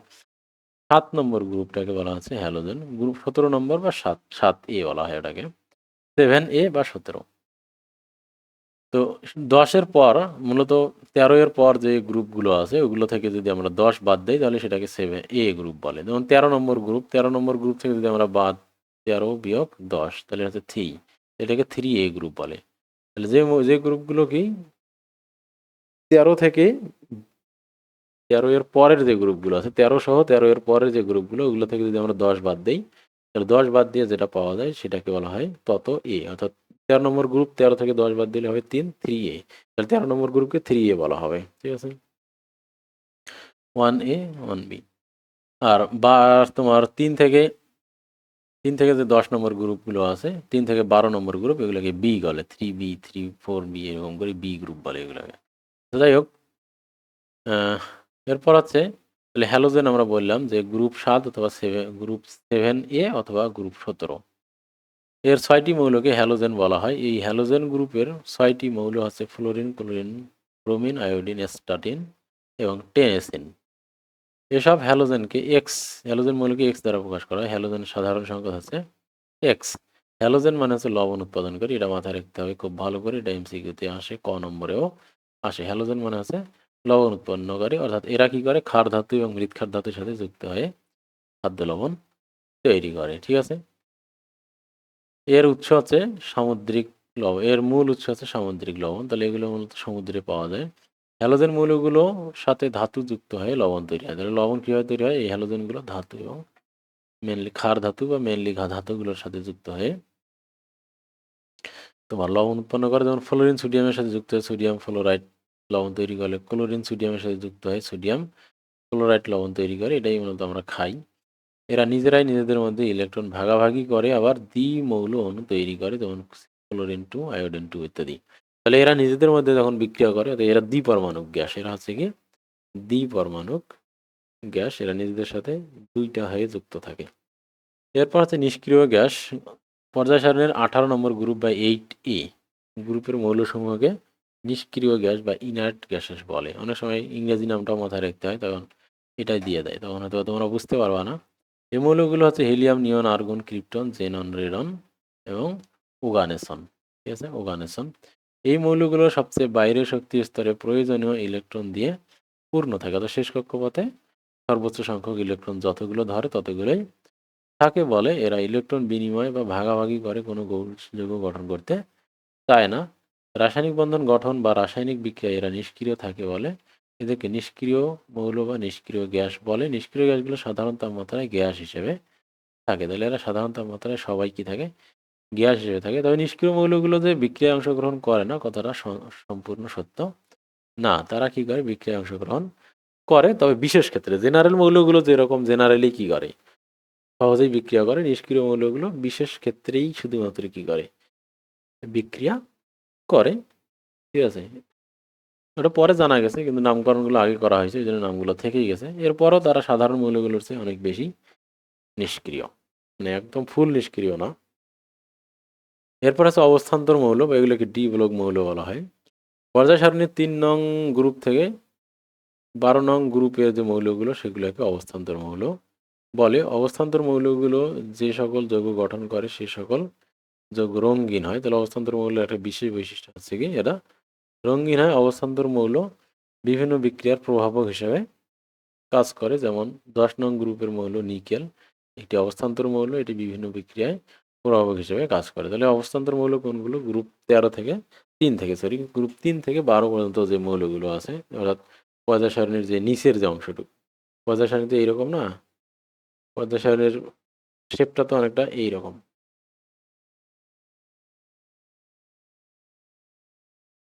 জি, জি। পর্যায় সারণীর শেপ হচ্ছে কেমন? এইরকম, তাই কিনা? তাহলে এই যে এখানকার 12 থেকে এই যে এই মৌলগুলো, এখানে আরো আছে, এখানে ৬ টা গ্রুপ আছে। ঠিক আছে? তাহলে এই যে এখানকার মৌলগুলোকে বলা হচ্ছে অবস্থান্তর মৌল। ঠিক আছে? তো এখানে একটা মাত্র। এই, ঠিক আছে? এইরকম। তো তো এই তাহলে এই অবস্থান্তর মৌলগুলোর ২ টা বৈশিষ্ট্য। একটা হচ্ছে এরা কি হবে? রঙিন হবে। রঙিন যৌগ গঠন করবে। এরা নিজেরা রঙিন না, রঙিন যৌগ গঠন করবে এরা। আরেকটা হচ্ছে এরা প্রভাবক হিসেবে কাজ করবে। এরা কি করবে? প্রভাবক হিসেবে কাজ করবে। আর এরা জেনারেলি আর উম অনেক সময় এরাই মূলত মেইনলি কি করে? সবাই না, এদের মধ্যেই কিছু, কিছু আছে যারা তোমার পরিবর্তনশীল যোজনী শো করে। ঠিক আছে? তাহলে ক্যালসিয়ামকে ক্ষার ধাতু কেন বলা হয়? তখন ক্যালসিয়াম ধাতুকে ইটসেলফ মাটিতে পাওয়া যায় না, এই কথাটা ভুল। মাথায় রাখতে হবে যে অনেক সময় বলে দিবে যে ক্যালসিয়ামকে মৃৎক্ষার ধাতু বলা হয়, ক্যালসিয়ামকে মাটিতে পাওয়া যায়। মানে পিওর ক্যালসিয়াম পাওয়া যায় না, ক্যালসিয়ামের যৌগগুলো পাওয়া যায়। কোনো মৌলকেই প্রকৃতিতে ওভাবে কি পিওর অবস্থায় পাওয়া যায় না, নিষ্ক্রিয় গ্যাস ছাড়া। হয়তো আরও ২-১টা গ্যাস থাকলে থাকতে পারে, কিন্তু ম্যাক্সিমাম যে মৌলগুলো আছে সেগুলোকে আকরিক হিসেবে পাওয়া যায়, অর্থাৎ তাদের বিভিন্ন যৌগ হিসেবে পাওয়া যায়। এগুলোকে বলা হয় আকরিক। তাহলে ক্যালসিয়ামকে মৃৎক্ষার ধাতু পাওয়া হয়, তখন ক্যালসিয়াম ধাতুর বিভিন্ন যৌগ মাটিতে পাওয়া যায়। আবার ক্যালসিয়াম ধাতুর হাইড্রোক্সাইড একটি ক্ষার। তাহলে ক্যালসিয়াম কি করে? পানির সাথে বিক্রিয়া করে এই যে ক্ষার তৈরি করে। ধাতুর সাথে ওএইচ থাকলে সেটা ক্ষার। তাহলে আহ, অতএব ক্যালসিয়াম একটি কি মৃৎক্ষার ধাতু। ক্যালসিয়াম একটি কি মৃৎক্ষার ধাতু। তো এরপর হচ্ছে হিলিয়াম কেন নিষ্ক্রিয় গ্যাস, এটা ব্যাখ্যা করা। তখন হিলিয়ামের শেষ কক্ষপথে কয়টা ইলেকট্রন আছে? একটা মৌলের শেষ কক্ষপথে, একটা মৌলতে যে কয়টা কক্ষপথ থাকে তার শেষ কক্ষপথটা যদি কি থাকে, ইলেকট্রন দ্বারা পূর্ণ থাকে। আগেরগুলো তো পূর্ণ থাকবেই, সেই সাথে সাথে শেষ কক্ষপথটাও যদি ইলেকট্রন দ্বারা পূর্ণ থাকে তাহলে সেটাকে আমরা জেনারেলি নিষ্ক্রিয় গ্যাস বলি। যেমন হিলিয়ামের ক্ষেত্রে হিলিয়ামের হিলিয়াম আছে কি ২, হিলিয়াম আছে ২, তাহলে 1s2। তাহলে ওর একটাই কক্ষপথ, ওই কক্ষপথটাতেই প্রথম কক্ষপথে ২টা ইলেকট্রন সর্বোচ্চ ধরতে পারে এবং ওই ২টাই সেখানে কি আছে, ২টা। এই জন্য হিলিয়ামের যে হিলিয়ামকে আমরা কি বলবো? নিষ্ক্রিয় গ্যাস বলবো। তখন হিলিয়ামে ২টাই ইলেকট্রন, একটা কক্ষপথ আছে, সেই কক্ষপথে একটা ইলেকট্রন থাকে, একটা ইলেকট্রন ধরে এবং ওই ২টা ইলেকট্রন ধরে এবং ২টাই আছে। এই জন্য সেটাকে আমরা কি বলবো? নিষ্ক্রিয় গ্যাস বলবো। ঠিক আছে? অর্থাৎ কোনো মৌলে সর্বোচ্চ যে কয়েকটি কক্ষপথ আছে সেই কক্ষপথের সর্বোচ্চ সংখ্যক ইলেকট্রন যদি সেখানে থাকে, এটা হচ্ছে তার কি, তখন এটা হচ্ছে নিষ্ক্রিয় গ্যাস। ঠিক আছে? এখন তাহলে আমরা এখানে পর্যায় সারণীর বিভিন্ন বৈশিষ্ট্য এগুলো দেখলাম। তারপর পর্যায় সারণীর ব্যতিক্রম দেখলাম। তারপর পর্যায় সারণীতে মৌলগুলোর ধর্ম কিভাবে পর্যায়ক্রমে আবর্তিত হচ্ছে সেটা দেখলাম।